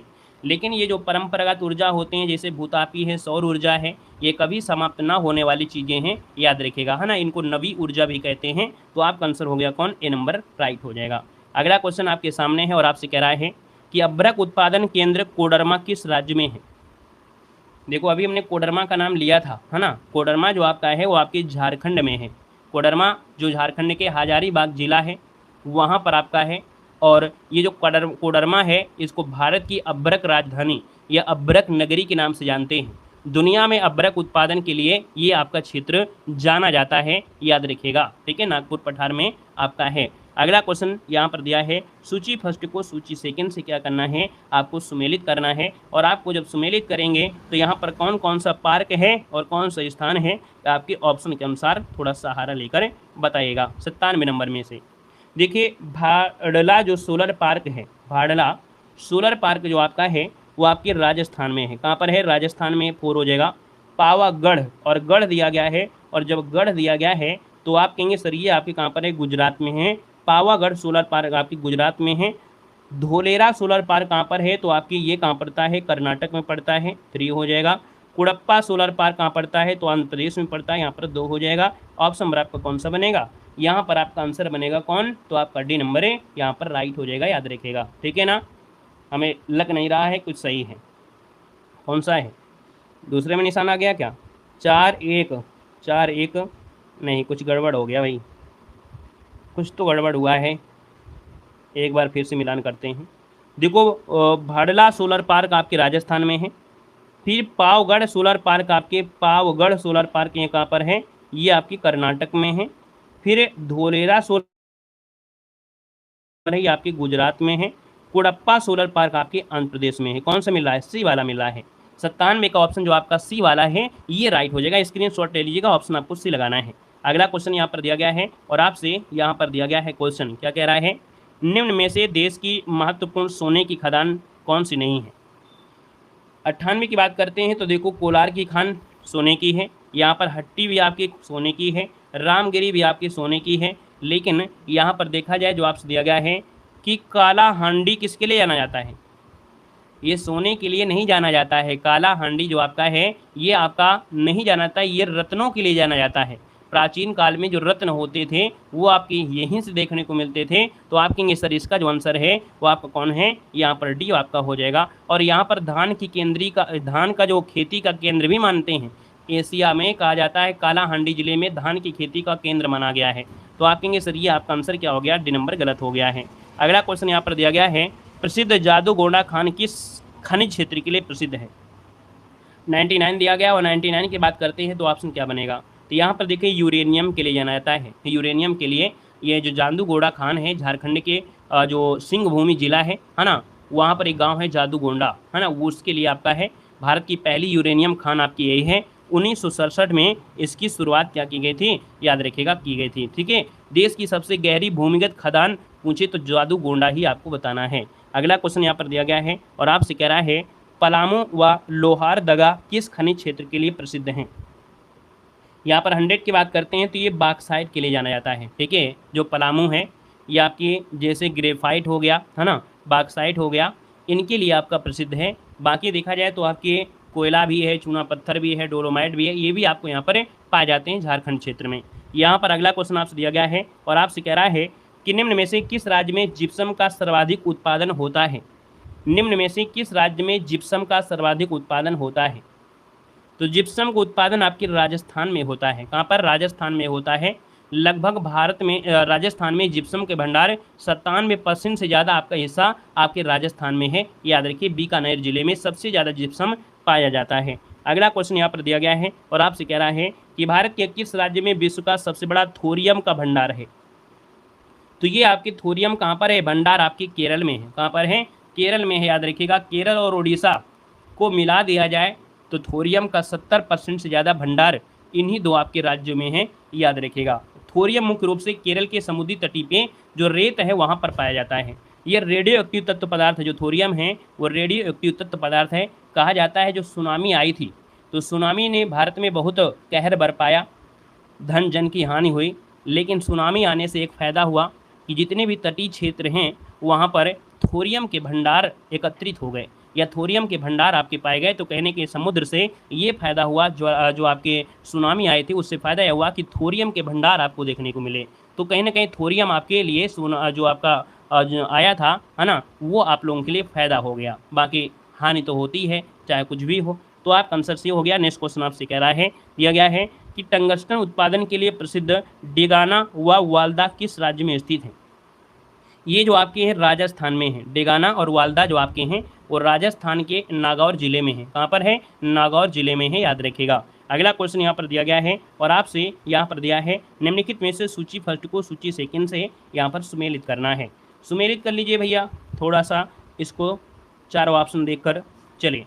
यहाँ पर देखो दिया गया है कि आपका सिंगरौली जो आपका है झारखंड में है, कोयला का क्षेत्र है। सिंगरैनी अगर पूछे, सिंगरैनी ये तेलंगाना में पड़ता है। अगर पूछे कि आपका जो दिया है कोरबा, कोरबा जो आपकी छत्तीसगढ़ में है, 1 हो जाएगा। और झरिया कहाँ पर है, तो आप कहेंगे सर झरिया कहाँ पड़ता है आपका, ये फिर गड़बड़ हो गया भाई, फिर से गड़बड़ हो गया, 1 मिनट। देखिए यहाँ पर दिया है सिंगरौली, सिंगरौली, सिंगरौली आपका है, सिंगरौली कहाँ पड़ता है भाई, मिलान करिए जल्दी से। चलिए झारखंड, सिंगरौली झारखंड, इसको आपको बी लगाना है। 2 यहाँ पर देखो लिख दिया है, नहीं फिर से गड़बड़ हो रहा है। सिंगरौली जो आपका है मध्य प्रदेश, सिंगरौली कहाँ पर है, मध्य प्रदेश में है, यहाँ पर 3 लगा दिया गया, ठीक है। इसके बाद अगर आपसे पूछे कि सिंगरैनी कहाँ पर है, सिंगरैनी गड़बड़ कर दे रहा है। सिंगरैनी कहाँ पर है, सिंगरैनी आपके तेलंगाना में है, ये यहाँ पर आपका 4 हो जाएगा। कोरबा क्षेत्र कहाँ पड़ता है, कोरबा क्षेत्र कहाँ पड़ता है, तो ये पड़ता है आपकी छत्तीसगढ़ में, 1 हो जाएगा। और जो झरिया है वो आपकी झारखंड में है, ये आपको बनेगा। देखिए अब ऑप्शन आपका सही बना है, 3 4 1 2, ये वाला ऑप्शन आपका राइट हो जाएगा। अगला क्वेश्चन दिया गया है, कह रहा है कि भैया भारत में खनिज तेल का उत्पादन सर्वप्रथम प्रारंभ किया गया था। चलिए यहाँ पर देना है कि भारत में खनिज तेल का उत्पादन सर्वप्रथम प्रारंभ किया गया था, और ये प्रारंभ हुआ था कहाँ पर, तो आपके डिगबोई में। डिगबोई कहाँ पड़ता है, ये आपके असम में पड़ता है। असम का एक जिला है तिनसुकिया जिला, तिनसुकिया जिला है। 19वीं सदी में यहाँ पर कच्चे तेल की खोज हुई थी, याद रखिएगा। पहला जो कुआं है वो कब खोदा गया था, तो 1889 में डिगबोई में पहला तेल का जो कुआं है वो खोदा गया था, याद रखिएगा, ठीक है। और ये एशिया का पहला तेल कुआं माना जाता है, याद रखिएगा। अगला क्वेश्चन अगर हम बात करते हैं तो क्वेश्चन आपसे कह रहा है यहाँ पर क्या है, तेल एवं प्राकृतिक गैस आयोग की स्थापना कब हुई थी। तो आप कहेंगे सर इसका जो आंसर है वो आपका आंसर क्या हो जाएगा, तो ये हो जाएगा 1956 में। कब हुई थी, तो 14 अगस्त 1956 को तेल और प्राकृतिक गैस अर्थात ONGC की यहाँ पर स्थापना हुई थी, है ना। और ये जो आपकी पेट्रोलियम कंपनी है ना, एक सार्वजनिक क्षेत्र की कंपनी है। और यहाँ पर अगला क्वेश्चन आपके सामने है और आपसे यहाँ पर दिया गया है, कह रहा है क्वेश्चन क्या दिया गया है कि निम्न में से कौन सा क्षेत्र है जो गुजरात में स्थित नहीं है, कौन सा खनिज तेल क्षेत्र है जो गुजरात में नहीं है। तो देखिए आपका अलंकेश्वर है, आलिया बेट है, कोसावा है, लेकिन सुरमा घाटी आपकी नहीं है। अब आप ये बताइएगा सुरमा घाटी भारत में कहाँ पर है। ये जो सुरमा घाटी है भारत में, यह असम राज्य में पाई जाती है, असम राज्य में। अगला क्वेश्चन यहाँ पर दिया गया है और आपसे यहाँ पर दिया है भूतापी ऊर्जा पर आधारित मणिकर्ण विद्युत संयंत्र किस राज्य में स्थित है। यहाँ पर 108 नंबर दिया है, तो आपकी हिमाचल प्रदेश में है। हिमाचल प्रदेश में जो कुल्लू जिला है वहाँ पर ये पर्वतीय नदी के किनारे ये आपका है, तो आंसर आपका बी बनेगा। और अगला क्वेश्चन यहाँ पर दिया गया है और आपसे कह रहा है दुल्हस्ती व सलाल जल विद्युत परियोजना, ये जो आपकी स्थित है वो आपकी किस पर आपकी है, तो आप कहेंगे सर सलाल विद्युत परियोजना आपकी जम्मू कश्मीर में और चिनाव नदी पर आपकी है। तो आप कहेंगे सर यहाँ पर देखा जाए तो 109 नंबर का जो ऑप्शन आपका आ गया है, लगभग सभी का जवाब सही है। यहाँ पर ए हो जाएगा, ये आपके चिनाव नदी पर है, याद रखिएगा, है ना। वहीं पर आपसे पूछेगा सलाल कहाँ पर है, तो आप कहेंगे सर जम्मू कश्मीर में आपकी है, याद रखिएगा, ठीक है ना। और आगे बढ़ते हैं, क्वेश्चन आपसे अगला पूछा गया है और कह रहा है कि भारत में प्रथम जल विद्युत संयंत्र की स्थापना 1897 ईस्वी में कहाँ पर की गई थी। चलो बताइएगा कि भारत में प्रथम जल विद्युत संयंत्र की स्थापना जो हुई थी वो 1897 में हुई थी और कहाँ पर हुई थी आपसे पूछा गया है। यहाँ पर देखा जाए तो आपका आंसर क्या हो जाएगा, तो ये हुई थी आपके दार्जिलिंग में। कहाँ हुई थी आपके दार्जिलिंग। दार्जिलिंग कहाँ पर पड़ता है, ये दार्जिलिंग पश्चिम बंगाल, ठीक है ना, याद रखिएगा। जहाँ की चाय भी प्रसिद्ध है, तो याद रखिएगा पश्चिम बंगाल के दार्जिलिंग जिले में एक जगह पड़ती है आपका सिद्रपोंग, वहाँ पर देखा जाए तो आपकी 1897 ईस्वी में यहाँ पर स्थापना हुई थी। और इसकी जो क्षमता थी वो आपको 130 किलोवाट की क्षमता आपकी थी और यह एशिया का पहला जल विद्युत संयंत्र था, याद रखिएगा। ये जो आपका है ये एशिया का पहला जल विद्युत संयंत्र था दोस्तों, याद रखिएगा, ठीक है ना। ये क्वेश्चन आपके बनते हैं और यहाँ पर आगे बढ़ते हैं। क्वेश्चन आपसे अगला पूछा गया है और आपसे यहाँ पर दिया गया है क्वेश्चन, कह रहा है कि जनसंख्या 2011 के अनुसार सर्वाधिक जनसंख्या वाले 4 राज्य में से कौन से हैं। चलिए यहाँ पर बताना है सबसे पहले जनसंख्या आपको कहाँ मिलेगी। यहाँ पर देखिए उत्तर प्रदेश तो आ जाएगा, उत्तर प्रदेश तो हमने यहाँ पर हर एक ऑप्शन में है। फिर यहाँ पर देखा जाए महाराष्ट्र हो जाएगा, ये भी सही है। फिर आंध्र प्रदेश नहीं होगा, याद रखिएगा, बिहार होगा, फिर पश्चिम बंगाल। मतलब ऑप्शन नंबर की अगर हम बात करते हैं तो उत्तर प्रदेश, महाराष्ट्र, बिहार और पश्चिम बंगाल जो ऑप्शन है यहाँ पर बी नंबर है, ये आपका जवाब क्या हो जाएगा, राइट हो जाएगा। नोट कर लीजिएगा, ये क्रम जो आपका है बिल्कुल से आपको नोट कर लेना है। वहीं पर क्वेश्चन अगर पूछेगा उत्तर प्रदेश का जनघनत्व कितना है, तो आप कहेंगे सर 829 प्रति वर्ग किलोमीटर ये जनघनत्व है, ठीक है ना। यहाँ पर आगे बढ़ते हैं, क्वेश्चन आपसे अगला पूछा गया है और आपसे कह रहा है, क्वेश्चन नंबर आपका 112 है, जनगणना 2011 के अनुसार भारत की साक्षरता दर कितनी थी। भारत की साक्षरता दर आपसे पूछा गया है, आपका आंसर क्या हो जाएगा, तो आप कहेंगे सर लगभग आपकी 74 दशमलव, है ना, क्या 74 दशमलव, आप कहेंगे सर 74.004% लगभग आपकी है। अब इसके अकॉर्डिंग आप कौन सा लगाएंगे, इसके अकॉर्डिंग तो ऑप्शन नंबर आपका ए ही लगाएंगे ना, 73 की जगह 74 कर लीजिएगा, क्योंकि यहाँ पर आपका नियरेस्ट जो आंसर है वो आपका ये हो जाएगा। बाकी आपकी 74% लगभग आपकी यहाँ पर है। वहीं पर अगर पूछे कि पुरुषों की कितनी है, तो पुरुषों की 82 है, महिलाओं की कितनी है, 65 है, याद रखिएगा। तो इसका आंसर आपका बनेगा ए नंबर। आगे बढ़िएगा, क्वेश्चन आपसे दिया गया है कि भारत की जनसंख्या में ऋणात्मक वृद्धि दर किस दशक में दर्ज की गई थी। भारत की जनसंख्या में जो ऋणात्मक वृद्धि दर है वो किस दशक में आपकी दर्ज की गई थी, ऋणात्मक। ये 1911 से लेके जो 1921 वाला है ना। यहाँ पर देखा जाए तो इस दौरान जो जनसंख्या है उसमें 0.3%, 0.31% की क्या हुई थी, गिरावट देखने को मिली थी, याद रखिएगा। तो आप कहेंगे सर इसका जो आंसर है यहाँ पर आपका डी नंबर है, राइट हो जाएगा, याद रखिएगा, ठीक है ना। और यहाँ पर अगर पूछे कि जनसंख्या विस्फोट का दौर 51 से 81 वाला आपका आता है। और यहाँ पर अगला क्वेश्चन आपसे दिया गया है, कह रहा है कि किस राज्य में अनुसूचित जनजाति अर्थात एसटी की जनसंख्या सर्वाधिक है। बताना है कि किस राज्य में एसटी की संख्या सर्वाधिक है। तो एसटी की संख्या सर्वाधिक कहाँ पर मिलेगी आपको, चलिए यहाँ पर देखिए, तो आपका ये है मध्य प्रदेश है। कहाँ पर है, मध्य प्रदेश में एसटी की संख्या जो आपकी है वो सर्वाधिक है। अगला क्वेश्चन आपसे दिया गया है, कह रहा है कि जनसंख्या की दृष्टि से भारत का सबसे छोटा राज्य इनमें से कौन सा है। चलिए 115 नंबर है। और यहाँ पर देखा जाए तो आप कहेंगे सर जनसंख्या के हिसाब से सबसे छोटा आपका राज्य है कौन है, तो यहाँ पर सिक्किम जिसका ऑप्शन आ रहा है बिल्कुल सही जवाब हो जाएगा। और ये भारत के पूर्वोत्तर में आपका स्थित है दोस्तों, याद रखिएगा, ठीक है ना, क्लियर है। और यहाँ पर अगर पूछे क्षेत्रफल के हिसाब से, तो क्षेत्रफल के हिसाब से तो गोवा है ना, लेकिन यहाँ पर जनसंख्या भी पूछा गया है जनसंख्या के हिसाब से। आगे बढ़िएगा, क्वेश्चन दिया गया है, कह रहा है लिंगानुपात किसे कहते हैं। चलिए बताना है लिंगानुपात किसे कहते हैं, इसका आंसर क्या बनेगा। सभी को नमस्ते भैया। चलिए पूरी आपकी ज्योग्राफी खत्म हो जाएगी, है ना। यहाँ पर हमने कहा कि कभी कठिन क्वेश्चन कभी सरल क्वेश्चन, और इस बुक में जो आपके क्वेश्चन रखे गए हैं जैसे कि वर्तमान में पूछे जाते हैं वैसे ज़्यादा क्वेश्चन हैं। नहीं तो बहुत आपकी ज्योग्राफी में सरल सरल क्वेश्चन होते हैं, नदियों से ज़्यादा क्वेश्चन हो जाते हैं। बाकी देखा जाए तो उतना ही मैटर आपको इसमें है जितना ज़रूरी है ना, जो ज़्यादा फोकस होता है। जिसको पढ़ने में मन नहीं लगता है वही पेपर में आता है और वही यहाँ पर है भी, है ना। तो यहाँ पर देखा जाए तो आपके आंसर आ गए। लिंगानुपात की बात करते हैं तो यहाँ पर देखा जाए प्रति 1000 पुरुषों पर स्त्रियों की संख्या, है ना, 1000 पुरुष तो 1000 स्त्रियां होना चाहिए, होता नहीं, कहीं कम कहीं का ज़्यादा हो जाता है। आगे बढ़िएगा, क्वेश्चन आपसे दिया गया है, सूची फर्स्ट को सूची सेकेंड से सुमेलित करना है। चलिए 17 नंबर में आपको बताना है कि भैया राज्य और लिंगानुपात दिया गया है। केरल का लिंगानुपात सबसे ज़्यादा है ना, सबसे ज़्यादा है। मतलब यहाँ पर देखा जाए तो 1084 हैं। तो यहाँ के जो लड़के हैं मतलब उनके लिए तो बिल्कुल सही है। 84 जो आपके हैं कहीं ना कहीं वो एक्स्ट्रा आपके हो गए हैं, है ना। लड़कियाँ यहाँ पर कम पढ़ रही है, लड़कियाँ यहाँ पर ज़्यादा हैं। अब यहाँ पर देखा जाए तो आपके तमिलनाडु की बात करते हैं तो यहाँ पर कहेंगे सर 996 आपके तमिलनाडु में हैं। मतलब यहाँ पर देखा जाए तो 4 लड़के 1000 के हिसाब से, मतलब यहाँ पर 4 लड़कियाँ कम हैं, ठीक है ना। यहाँ पर देखा जाए 84 लड़कियाँ क्या हैं, एक्स्ट्रा हैं 1000 के अकॉर्डिंग। आंध्र प्रदेश की बात करते हैं तो आप कहेंगे सर आंध्र प्रदेश में 993 है। तो आप कहेंगे 7 लड़के बेचारे अब क्या करेंगे। यहाँ पर अगला दिया गया है मणिपुर का, तो मणिपुर का हो जाएगा 992, मतलब 8 लड़के, यहाँ पर भी गड़बड़। तो आप कहेंगे सर यहाँ पर देखा जाए तो 3 4 2 1 इसका आंसर राइट हो जाएगा। क्या हो जाएगा, तो इस प्रकार से ऑप्शन बनेगा, ए नंबर आपका राइट हो जाएगा।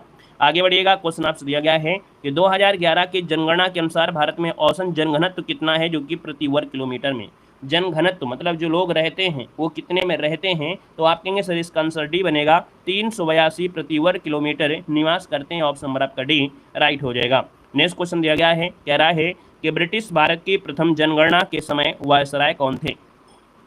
ब्रिटिश भारत की जब प्रथम जनगणना हुई तो उस समय वायसराय पूछा गया है, और यहाँ पर वायसराय है लॉर्ड मेयो। कौन है? लॉर्ड मेयो है दोस्तों, याद रखिए लॉर्ड मेयो इसका आंसर है, राइट हो जाएगा, याद रखिएगा, ठीक है, लॉर्ड मेयो 72 के समय, ठीक है ना। और इसके बाद यहाँ पर आगे बढ़ते हैं। अच्छा, यहाँ पर पहली जो पूर्ण जनगणना हुई थी वो रिपन के समय हुई थी, ये पूछा गया प्रथम, तो आप कहेंगे लॉर्ड मेयो, ये 71 वाली है, 72 में जो आपके 1872 में हुई थी। इसके बाद लॉर्ड रिपन के समय से स्टार्ट हुई, जो अच्छी तरीके से मतलब 1881 से स्टार्ट हुई थी रिपन के समय में, जो कि हर साल स्टार्ट होने लगी थी, ठीक है ना, क्लियर है। और यहाँ पर अगर पूछे आज़ादी के बाद पहली जनगणना किस सन में हुई, तो आप कहेंगे सर 1951 में पहली जनगणना हुई थी आज़ादी के बाद। अगला क्वेश्चन दिया गया है 2001 से लेके 2011 के मध्य भारत में जनसंख्या की जो 10 की वृद्धि दर रही वो कितनी रही, तो इसकी वृद्धि दर रही 17.7%। 17.7% आपका जो आंसर है यहाँ पर राइट हो जाएगा, याद रखिएगा। आगे बढ़िएगा, क्वेश्चन आपसे अगला पूछा गया है, आपसे कह रहा है सूची फर्स्ट को सूची सेकंड से यहाँ पर सुमेलित करना है। आपसे कह रहा है कि सर यहाँ पर देखा जाए तो आपका जो जनघनत्व है 10 की वृद्धि है वो आपकी कहाँ की सबसे ज़्यादा है, तो चारों ऑप्शन आपके सामने दिए गए हैं और इन ऑप्शन के अनुसार आपको सही जवाब यहाँ पर देना है। तो इसमें से देखिएगा कौन सा ऑप्शन यहाँ पर बन सकता है। मेघालय की जो आपकी है वो आपका 10 की वृद्धि 27.9%, अरुणाचल प्रदेश की है 26.3%, बिहार की है 25.42%, मिजोरम की है 23.5%। मतलब 1, 2, 3, 4 वाला ऑप्शन जो आपका है बिल्कुल सही है, स्क्रीनशॉट ले लीजिएगा, ठीक है ना, क्योंकि ये आप कभी पढ़ते नहीं हैं, अगर आपके एग्जाम में आ गया तो भी 1 नंबर चला जाएगा, इसलिए स्क्रीनशॉट ले लीजिएगा। जैसे आप लोग आरओ की एग्जाम की तैयारी है तो आरओ वाले तो और अच्छी तरीके से तैयारी करेंगे, ठीक है ना। आगे बढ़िएगा, क्वेश्चन दिया गया है और आपसे कह रहा है यहाँ पर क्वेश्चन है कि वर्ष 2011 की जनगणना के अनुसार अनुसूचित जाति अर्थात एससी की जो लिंगानुपात था वो कितना था। एससी का लिंगानुपात आपका 945 था दोस्तों, याद रखिएगा 945, और भारत में कितना है तो आप कहेंगे 943 है ना। तो आप कहेंगे सर इसका आंसर बनेगा ए नंबर। नेक्स्ट क्वेश्चन आपसे दिया गया है और आपसे यहाँ पर दिया गया है कि निम्न में से किस लौह संयंत्र की स्थापना ब्रिटेन के सहयोग से आपकी की गई थी। चलिए बताना है, ब्रिटेन के सहयोग से की गई थी, यहाँ पर आपका आंसर क्या हो जाएगा। तो हमने आपको कहा था एक ट्रिक याद रखना है, बोरू भीरू दुबे राज, है ना, बोरू और फिर कौन है भीरू, फिर यहाँ पर क्या हो जाएगा दुबे, फिर क्या हो जाएगा राज हो जाएगा। यहाँ पर देखो बो से हो जाएगा बोकारो जो कि आपकी रूस के सहयोग से आपका हुआ, यहाँ पर भीरू जो आपका भिलाई है वो भी आपका रूस के सहयोग से हुआ, यहाँ पर देखा जाए दुबे से दुर्गापुर है ये आपके ब्रिटेन के सहयोग से हुआ, ठीक है, ब्रिटेन के सहयोग से हुआ, और इसका राउरकेला जो आपका है जर्मनी के सहयोग से, है ना, किसमें जर्मनी। तो ये ट्रिक आपको अगर याद हो गई तो बिल्कुल क्रम से आपको याद रखना है, यहाँ पर बोरू भीरू दुबे राज, है ना। तो अब आपका आंसर आ गया कि ब्रिटेन हो जाएगा कौन सा, तो दुबे वाला। तो आप कहेंगे सर यहाँ पर जो आपका दुबे है ब्रिटेन अर्थात यहाँ पर हो जाएगा दुर्गापुर, ऑप्शन नंबर आपका बनेगा बी नंबर आपका राइट हो जाएगा। अब कुछ भी पूछे आप लोग तुरंत जवाब दे सकते हैं, नहीं है कौन सुमेलित नहीं है आपसे पूछा गया है। देखो यहाँ पर दिया गया है भिलाई दिया है पश्चिम बंगाल में, है ना। अब आप बताइएगा कि भैया जो भिलाई है वो आपके कहाँ पर है। चलिए भिलाई कहाँ पर है, ये जो भिलाई है पश्चिम बंगाल में नहीं है, ये है आपके छत्तीसगढ़ में। कहाँ पर है, तो ये आपके है छत्तीसगढ़ में है, छत्तीसगढ़ में है, ठीक है ना। तो आप कहेंगे सर ये नंबर गलत हो गया, राउरकेला उड़ीसा में, बोकारो झारखंड में है, विजाग जो आपका है आंध्र प्रदेश में है। आगे बढ़िएगा, क्वेश्चन आपसे अगला पूछा गया है और आपसे कह रहा है कि भारत में आधुनिक सूती वस्त्र उद्योग की शुरुआत कब हुई थी। यहाँ पर बताना है आपका आंसर इनमें से क्या बनेगा। तो देखिए यहाँ पर देखा जाए तो इसका आंसर हो जाएगा कि भारत में आधुनिक सूती वस्त्र उद्योग ये 1854 में लगभग स्टार्ट हुई थी। कितने में, 1854 में स्टार्ट हुई थी, 1854 में। लेकिन यहाँ पर कुछ गड़बड़ी है, भारत में आधुनिक सूती वस्त्र उद्योग की स्थापना 1854 में होना चाहिए, लेकिन बुक में कुछ 1818 दे रहा है। क्यों भाई, बुक में 118। देखो सूती वस्त्र उद्योग अगर देखो यहाँ पर जो 1818 है ये सूती वस्त्र उद्योग की उत्पत्ति माना जाता है, जो कि कोलकाता में हुआ था, है ना, फोर्ट ग्लस्टर में हुआ था। तो जब फोर्ट ग्लस्टर में हुआ था तो ये चल नहीं पाई थी, है ना, ये चल नहीं पाई थी, और जब चल नहीं पाई थी तो हम लोग फिर इसको थोड़ा बोलेंगे, क्योंकि जो आधुनिक सूती वस्त्र उद्योग है तो फिर हम लोग 1854 को बोलेंगे, इसमें आप सुधार कर लीजिएगा। और ये हुआ था आपके बॉम्बे में, कहाँ हुआ था, बॉम्बे में हुआ था। जब आपको राज्य दर्शन महाराष्ट्र पढ़ा रहे थे, गौरव सर आपने पढ़ा होगा राज्य दर्शन महाराष्ट्र, तो वहाँ पर आपको ये प्रश्न सॉल्व भी करवाया था कि सबसे पहले कोलकाता में लगा था, और कोलकाता में जो हुआ था, है ना, तो वो आपका असफल रहा था, जो कि 1818 में। फिर इसके बाद क्या हुआ, 1854 में ये बॉम्बे में हुआ और ये सफल हुआ। ये राज्य दर्शन में आपको पढ़ाया गया था, तो इसमें सुधार कर लीजिएगा, है ना। और यहाँ पर जिसके पास भी बुक हो अपना सुधार करिएगा। अगला क्वेश्चन यहाँ पर दिया गया है, निम्नलिखित में से कौन सा युग्म आपका असुमेलित आपका है, ये पूछा गया है। चलिए बताना है कि निम्नलिखित में से कौन सा युग्म असुमेलित है, ये आपसे पूछा है, आपका आंसर क्या हो जाएगा। तो दोस्तों यहाँ पर देखा जाए 126 नंबर में तो आपसे कह रहा है कि जो इंडाल्को है कनाडा, हिंडाल्को संयुक्त राज्य अमेरिका, माल्को जो आपका है इटली के सहयोग से आपका है। यहाँ पर दिया गया है अगला पॉइंट और लास्ट क्वेश्चन आपसे यहाँ पर कह रहा है, क्या कह रहा है कि बाल्को जो आपका है किसके सहयोगी देश से है। चलिए यहाँ पर बताना है, गड़बड़ जो आपका है यहाँ पर देखा जाए, जो आपका बाल्को है ये किसके सहयोग से आपकी बनी है कंपनी। बाल्को मतलब भारत एल्युमिनियम कंपनी होता है। बाल्को मतलब होता है कि भारत एल्युमिनियम कंपनी भारत सरकार के मंत्रालय के अंतर्गत आपका होता है। तो आप कहेंगे सर यहाँ पर बाल्को जो कंपनी है वो किस देश के सहयोग से आपकी हुई है, किस देश के सहयोग से आपकी हुई है। चलिए फ्रांस से नहीं हुई है, ये फ्रांस के सहयोग से नहीं है, बाकी और कुछ हो भी सकता है। बाल्को है ये कंपनी है और ये किस देश के सहयोग से आपकी हुई है। चलो इसमें फ्रांस नहीं है, बाकी अभी देख लेंगे कि कहाँ से है, ठीक है, मिल नहीं रहा है, ठीक है। इसका आंसर जो आपका डी है ये असुमेलित है 126 नंबर में। आप लोग कमेंट बॉक्स में कमेंट कर दीजिएगा, ठीक है, किस देश के सहयोग से आपकी आई है। और अगला क्वेश्चन यहाँ पर दिया गया है कि निम्न में से कौन सा उद्योग चूना पत्थर की मुख्य कच्चा माल के रूप में उपयोग होता है। जो चूना पत्थर है वो मुख्य कच्चा माल के रूप में उपयोग होता है, ये कौन से उद्योग में है। तो ये जो सीमेंट उद्योग होता है, सीमेंट उद्योग में जो चूना पत्थर का प्रयोग मुख्य कच्चा माल के रूप में होता है। ऑप्शन नंबर आपका सी हो जाएगा। और अगला क्वेश्चन यहाँ पर दिया गया है और कह रहा है कि समुद्र तट पर स्थित भारत का प्रथम लौह इस्पात कारखाना कौन सा है।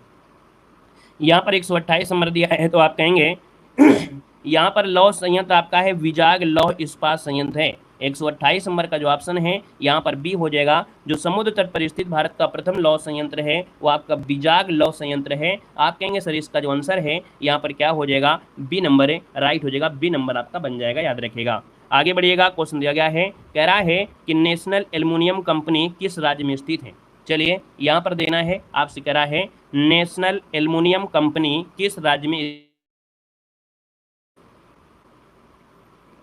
चलिए यहाँ पर देखिए जवाब आपका है क्या है, तो आप कहेंगे ए नंबर हो जाएगा, ये उड़ीसा में है। कहाँ पर है, उड़ीसा का जो भुवनेश्वर है वहाँ पर है। और इस नालको की स्थापना जो आपकी हुई थी वो आपकी 1981 को हुई थी, 1981 को हुई थी, याद रखिएगा, ठीक है ना। और देश में जो बॉक्साइट है, एल्युमिनियम है ना, उसके लिए जाना जाता है। और अगला क्वेश्चन यहाँ पर दिया गया है और आपसे कह रहा है, क्वेश्चन है उत्तर भारत का मैनचेस्टर किस शहर को कहा जाता है। उत्तर भारत का मैनचेस्टर है और किसको कहते हैं, तो आपके कानपुर को कहते हैं। किसे कहते हैं, कानपुर को कहा जाता है उत्तर भारत का मैनचेस्टर, ठीक है ना। और शहर कपास के उत्पादन के अर्थात कपास से बनी हुई चीज़ें जो आपके सूती कपड़ा उद्योग भी आपका है ना, ये होता है। और वहीं पर अगर पूछे अहमदाबाद को क्या कहते हैं, तो भाई अहमदाबाद को जो बोलते हैं वो भारत का मैनचेस्टर कहते हैं। किसे कहते हैं, भारत का मैनचेस्टर कहते हैं, याद रखिएगा, ठीक है ना। और यहाँ पर अगला क्वेश्चन दिया गया है, सूची फर्स्ट को सूची सेकंड से यहाँ पर सुमेलित करना है। और यहाँ पर उद्योग और आपसे केंद्र पूछा गया है। तो चारों ऑप्शन आपके सामने यहाँ पर हैं और ऑप्शन का सहारा लेकर इस क्वेश्चन का जवाब आपको दीजिएगा, ठीक है। 131 नंबर में यहाँ पर आपका आंसर क्या होगा। रेशम उद्योग की बात करते हैं, रेशम वस्त्र जो आपके हैं वो आपका मैसूर हो जाएगा। उर्वरक की बात करते हैं तो रानीपेट हो जाएगा। वहीं पर औषधि निर्माण आपकी पिपरी में हो जाएगा और पेट्रो रसायन आपकी वडोदरा में हो जाएगा। तो इसका ऑप्शन बनेगा आपका डी नंबर आपका बन जाएगा, नोट कर लीजिएगा, स्क्रीनशॉट ले लीजिएगा। अगला क्वेश्चन यहाँ पर दिया गया है और आपसे कह रहा है कि किस नगर को कार्टनोपोलिस ऑफ इंडिया कहा जाता है। किस नगर को कार्टनोपोलिस ऑफ इंडिया कहते हैं। तो दोस्तों ये मुंबई को कहा जाता है। किसे कहते हैं, आपके मुंबई को कहा जाता है। मुंबई ऑप्शन आपका राइट हो जाएगा, याद रखिएगा, ठीक है ना। और अगला क्वेश्चन आपके सामने है, दिया गया है, क्वेश्चन है, कह रहा है कि देश में आधुनिक तकनीकी पर आधारित ऊनी कपड़े का प्रथम कारखाना कानपुर में लाल इमली के नाम से स्थापित किया गया था। इसकी स्थापना कब हुई थी। इसकी स्थापना हुई थी 1876 में, ठीक है, 1876 में हुई थी, याद रखिएगा। और इसके जो मालिक थे वो आपके कौन, ब्रिटिश इंडिया कॉर्पोरेशन आपके थे। उन्हीं उत्पादन के लिए यहाँ पर जाना जाता है। यहाँ पर आगे बढ़ते हैं, क्वेश्चन दिया गया है, सुमेलित करना है। 134 नंबर दिया गया है कि पूर्व का बोस्टन किसे कहते हैं। पूर्व का बोस्टन अहमदाबाद को कहते हैं, ठीक है ना। उत्तर भारत का मैनचेस्टर किसे कहते हैं, कानपुर को कहते हैं, इसको नोट कर लीजिएगा। दक्षिण भारत का मैनचेस्टर कोयम्बटूर को कहते हैं, यहाँ पर 4 हो जाएगा। सूती वस्त्रों की राजधानी किसे कहते हैं, मुंबई को कहते हैं, तो यहाँ पर आपका 2 हो जाएगा, है ना। स्क्रीनशॉट ले लीजिएगा, यहाँ पर आंसर नंबर आपका ए राइट हो जाएगा। आगे बढ़िएगा, क्वेश्चन दिया गया है और आपसे यहाँ पर दिया गया है कि भारत में रेशम उत्पादन का सबसे बड़ा राज्य कौन सा है। रेशम उत्पादन का सबसे बड़ा राज्य आपका कौन है, पश्चिम बंगाल है। कौन है, पश्चिम बंगाल हो, रुकिए 1 मिनट, कर्नाटक होगा, ठीक है। भारत में रेशम दिया है ना, तो रेशम उत्पादन में आपका है कौन, कर्नाटक है। ऑप्शन आपका डी बन जाएगा। अगला क्वेश्चन यहाँ पर दिया गया है कि मेक इन इंडिया की शुरुआत कब हुई थी, बताना है। मेक इन इंडिया की जो शुरुआत है वो आपकी कब हुई थी। तो दोस्तों ये हुई थी 25 सितंबर 2014 को। 25 सितंबर 2014 को प्रधानमंत्री नरेंद्र मोदी ने इस पहल की शुरुआत किया था, मेक इन इंडिया, अर्थात भारत को वैश्विक विनिर्माण केंद्र बनाना, निवेश को आसान बनाना, नवाचार को बढ़ावा देना, व्यापार को आसान बढ़ाना, कौशल विकास को बढ़ाना, है ना, विनिर्माण क्षेत्र को बढ़ाना, आयात बिल कम करना, ये सब आपके रहे हैं। ऑप्शन नंबर आपका ए। आगे बढ़िएगा, क्वेश्चन आपसे दिया गया है, कौन सा असुमेलित युग्म आपसे दिया गया है। ये उर्वरक कारखाने हैं और आपका स्थापना दिया गया है। तो यहाँ पर देखो दिया गया है, नेशनल फर्टिलाइजर्स लिमिटेड आपकी 1974 में, भारतीय कृषक उर्वरक सहकारी निगम जो इफको है इसकी स्थापना 1967 में हुई थी। अगला क्वेश्चन है, कृषक भारती कोऑपरेटिव की स्थापना कब हुई। ये जो 1985 दिया है आपका गलत दिया गया है, 1980 हो जाएगा। क्या हो जाएगा, ये आपका 1980 में हुआ था, याद रखिएगा, ये 1980 में हुआ था, इसलिए ऑप्शन आपका सी गलत दिया है। हिंदुस्तान उर्वरक जो आपका है 1978, तो ऑप्शन क्या हो गया, सी नंबर है, ये असुमेलित है। आगे बढ़िएगा, क्वेश्चन आपसे दिया गया है और आपसे कह रहा है कि भारत में जलयान निर्माण का प्रथम कारखाना 1971 ईस्वी में सिंधिया स्टीम नेविगेशन कंपनी द्वारा किस स्थान पर लगाया गया था। यहाँ पर देखिए ये विशाखापट्टनम में लगाया गया था। कहाँ पर, तो आपकी विशाखापट्टनम में लगाया गया था। ऑप्शन नंबर क्या बनेगा, यहाँ पर 138 नंबर का जो दिया गया है वो आपका ए नंबर है, यहाँ पर राइट हो जाएगा, ए नंबर आपका बनेगा, ठीक है ना। चलिए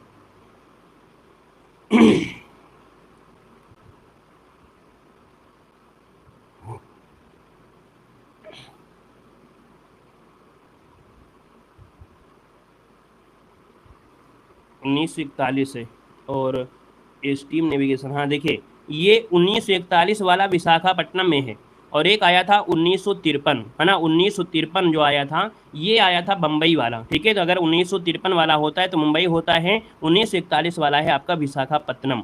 आगे बढ़िएगा, क्वेश्चन आपसे दिया गया है कि भारत में कागज उद्योग का प्रथम सफल कारखाना 1879 में किस स्थान पर लगाया गया था। यहाँ पर देखा जाए तो आंसर आपका हो जाएगा लखनऊ। क्या हो जाएगा, ये लखनऊ हो जाएगा।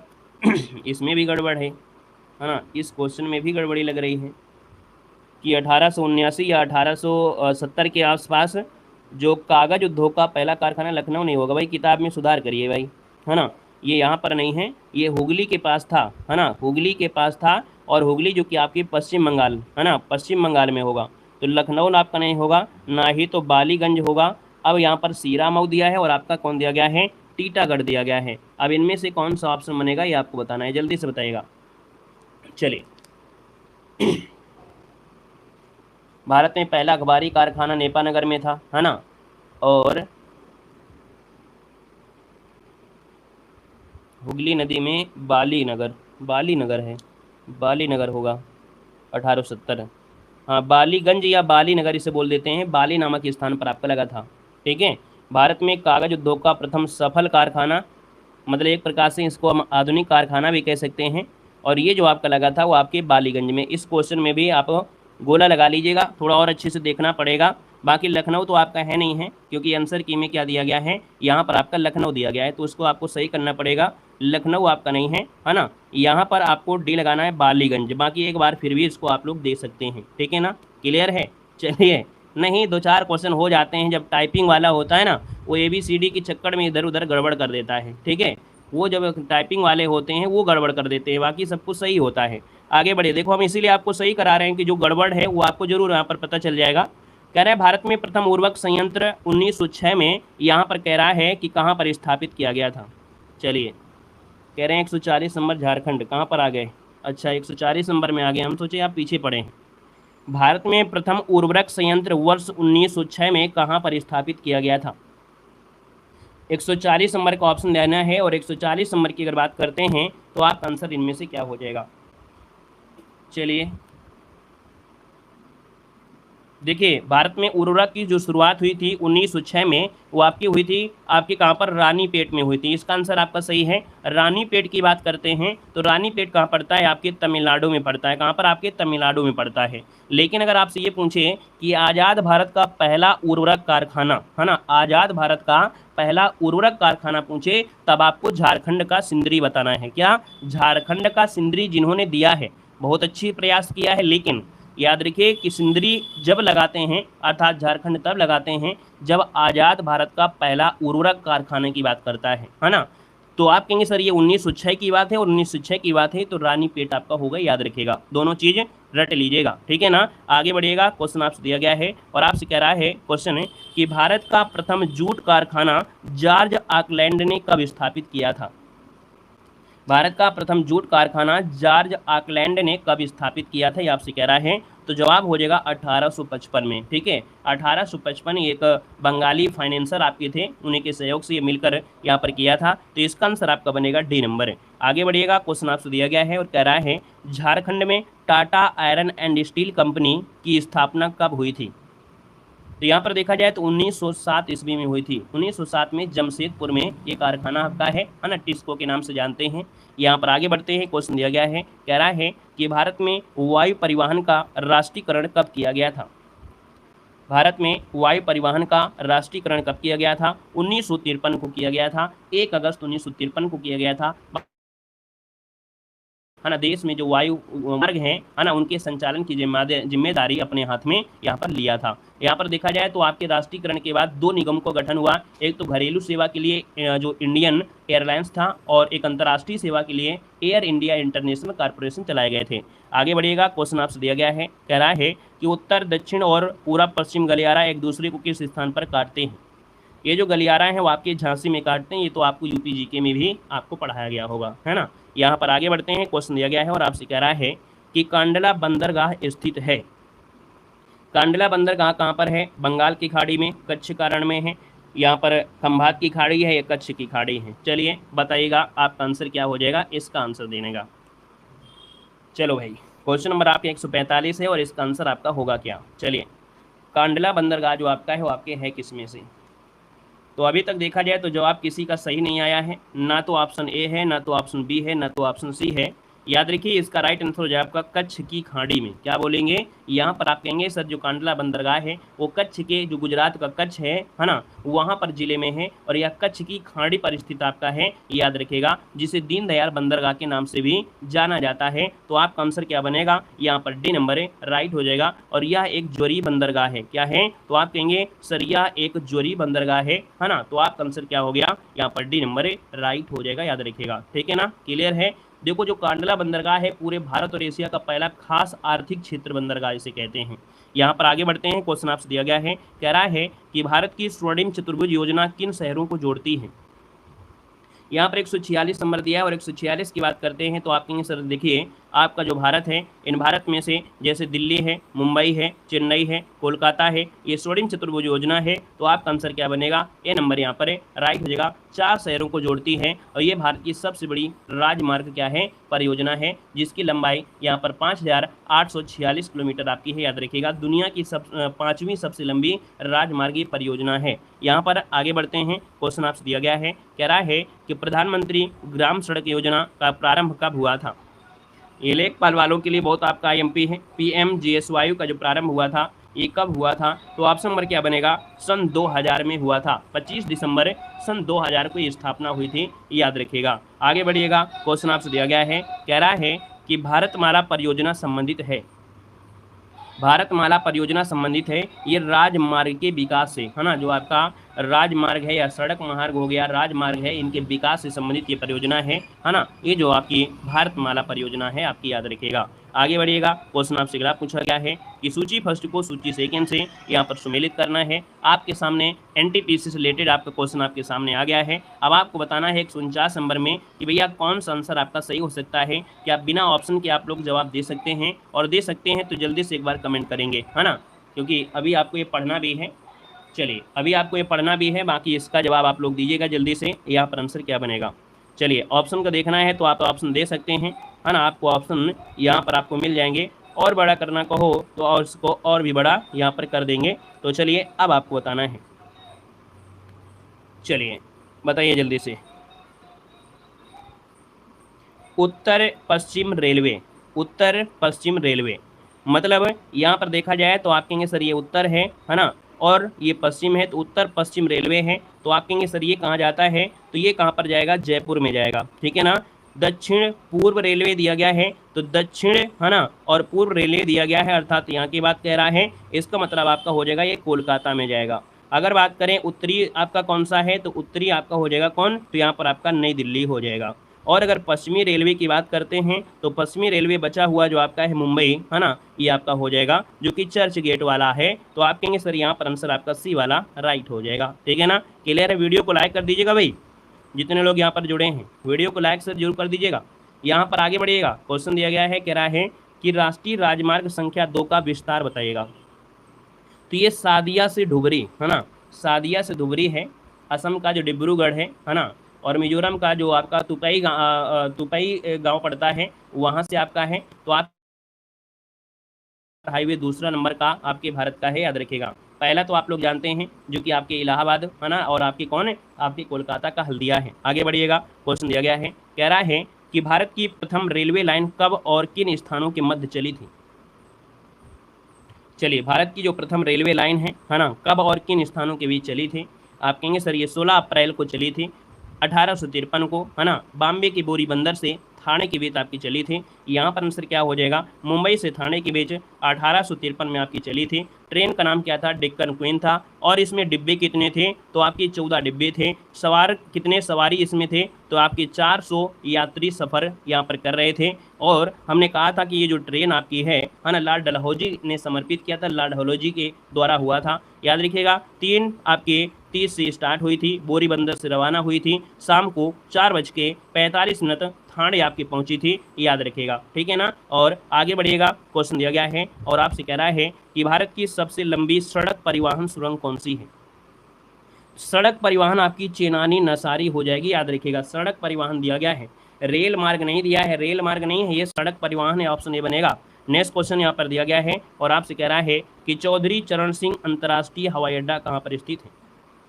ये कहाँ पर है, आपके लखनऊ में है। कहाँ पर है, लखनऊ में है, याद रखिए लखनऊ हो जाएगा, ठीक है ना। ये उत्तर प्रदेश का सबसे बड़ा हवाई अड्डा है ना। भारत में यात्री यातायात के मामले में 11वां सबसे बड़ा व्यस्त हवाई अड्डे के रूप में होता है, जो भारत के 5वें प्रधानमंत्री थे उनके नाम पर ये रखा गया है, याद रखिएगा, ठीक है ना। और यहाँ पर आगे बढ़ते हैं, क्वेश्चन आपसे दिया गया है, कह रहा है क्वेश्चन कि निम्न में से जुआरी नदी के ज्वार नदमुख में कौन सा बंदरगाह स्थित है। तो दोस्तों याद रखिएगा, जुआरी नदी जो कि गोवा में है, ये मार्मगांव बंदरगाह है। तो ऑप्शन नंबर क्या बनेगा, यहाँ पर डी नंबर राइट हो जाएगा, याद रखिएगा, ठीक है ना। यहाँ पर आगे बढ़ते हैं, क्वेश्चन दिया गया है, कह रहा है 2022-23 की रिपोर्ट के अनुसार देश में राष्ट्रीय राजमार्ग के अंतर्गत सड़कों की लंबाई कितनी है। इनकी लंबाई है, याद रखिएगा, 144,955, है ना, ऐसे आपको याद रख लेना है। ऑप्शन नंबर आपका सी बनेगा। नेक्स्ट क्वेश्चन यहाँ पर दिया गया है और आपसे यहाँ पर क्या कह रहा है कि निम्नलिखित में से सीमा सड़क संगठन की स्थापना किस वर्ष की गई थी। चलिए यहाँ पर देखना है आपका आंसर क्या है। तो आप कहेंगे BRO की जो स्थापना है वो 7 मई 1960 को इसकी स्थापना हुई थी। और इस समय कौन थे, तो प्रधानमंत्री जवाहरलाल नेहरू थे, याद रखिएगा, है ना। तो आप कहेंगे सर इसका जो आंसर आपका दिया गया है वो आपका बी नंबर है, यहाँ पर राइट हो जाएगा, बी नंबर आपका हो जाएगा। तो भैया इस प्रकार से यहाँ पर जो आपका भारत का भूगोल था, तो भारत का भूगोल क्या होता है, यहाँ पर कंप्लीट होता है। बचा हुआ आपका विश्व का भूगोल है ना, जिसमें आपके अच्छे क्वेश्चन बनते हैं, उसको हम लोग यहाँ पर कल आपको सॉल्व कराएंगे, ठीक है। वीडियो कैसा लगा कमेंट बॉक्स में जरूर कमेंट करिएगा। जो क्वेश्चन में डाउट था उसको हमने गोला लगा दिया है, बाकी कुछ गलत थे वो भी हमने आपको सही करा दिया है। बुक देखो चाहे कुछ भी हो, है ना, लिखने वाला सही लिखता है, लेकिन टाइपिंग वाला क्या होता है, गड़बड़ा देता है। कभी कभी जब ए बी सी डी करना होता है ना, वो ए की जगह बी कर देता है, बी की जगह सी कर देता है। वहां से गड़बड़ी हो जाता है ना। बाकी किताब में सर ने क्वेश्चन जो लिया है वो क्वेश्चन जो एग्जाम में पूछे जाते हैं। धन्यवाद सभी को, जय हिंद, वंदे मातरम।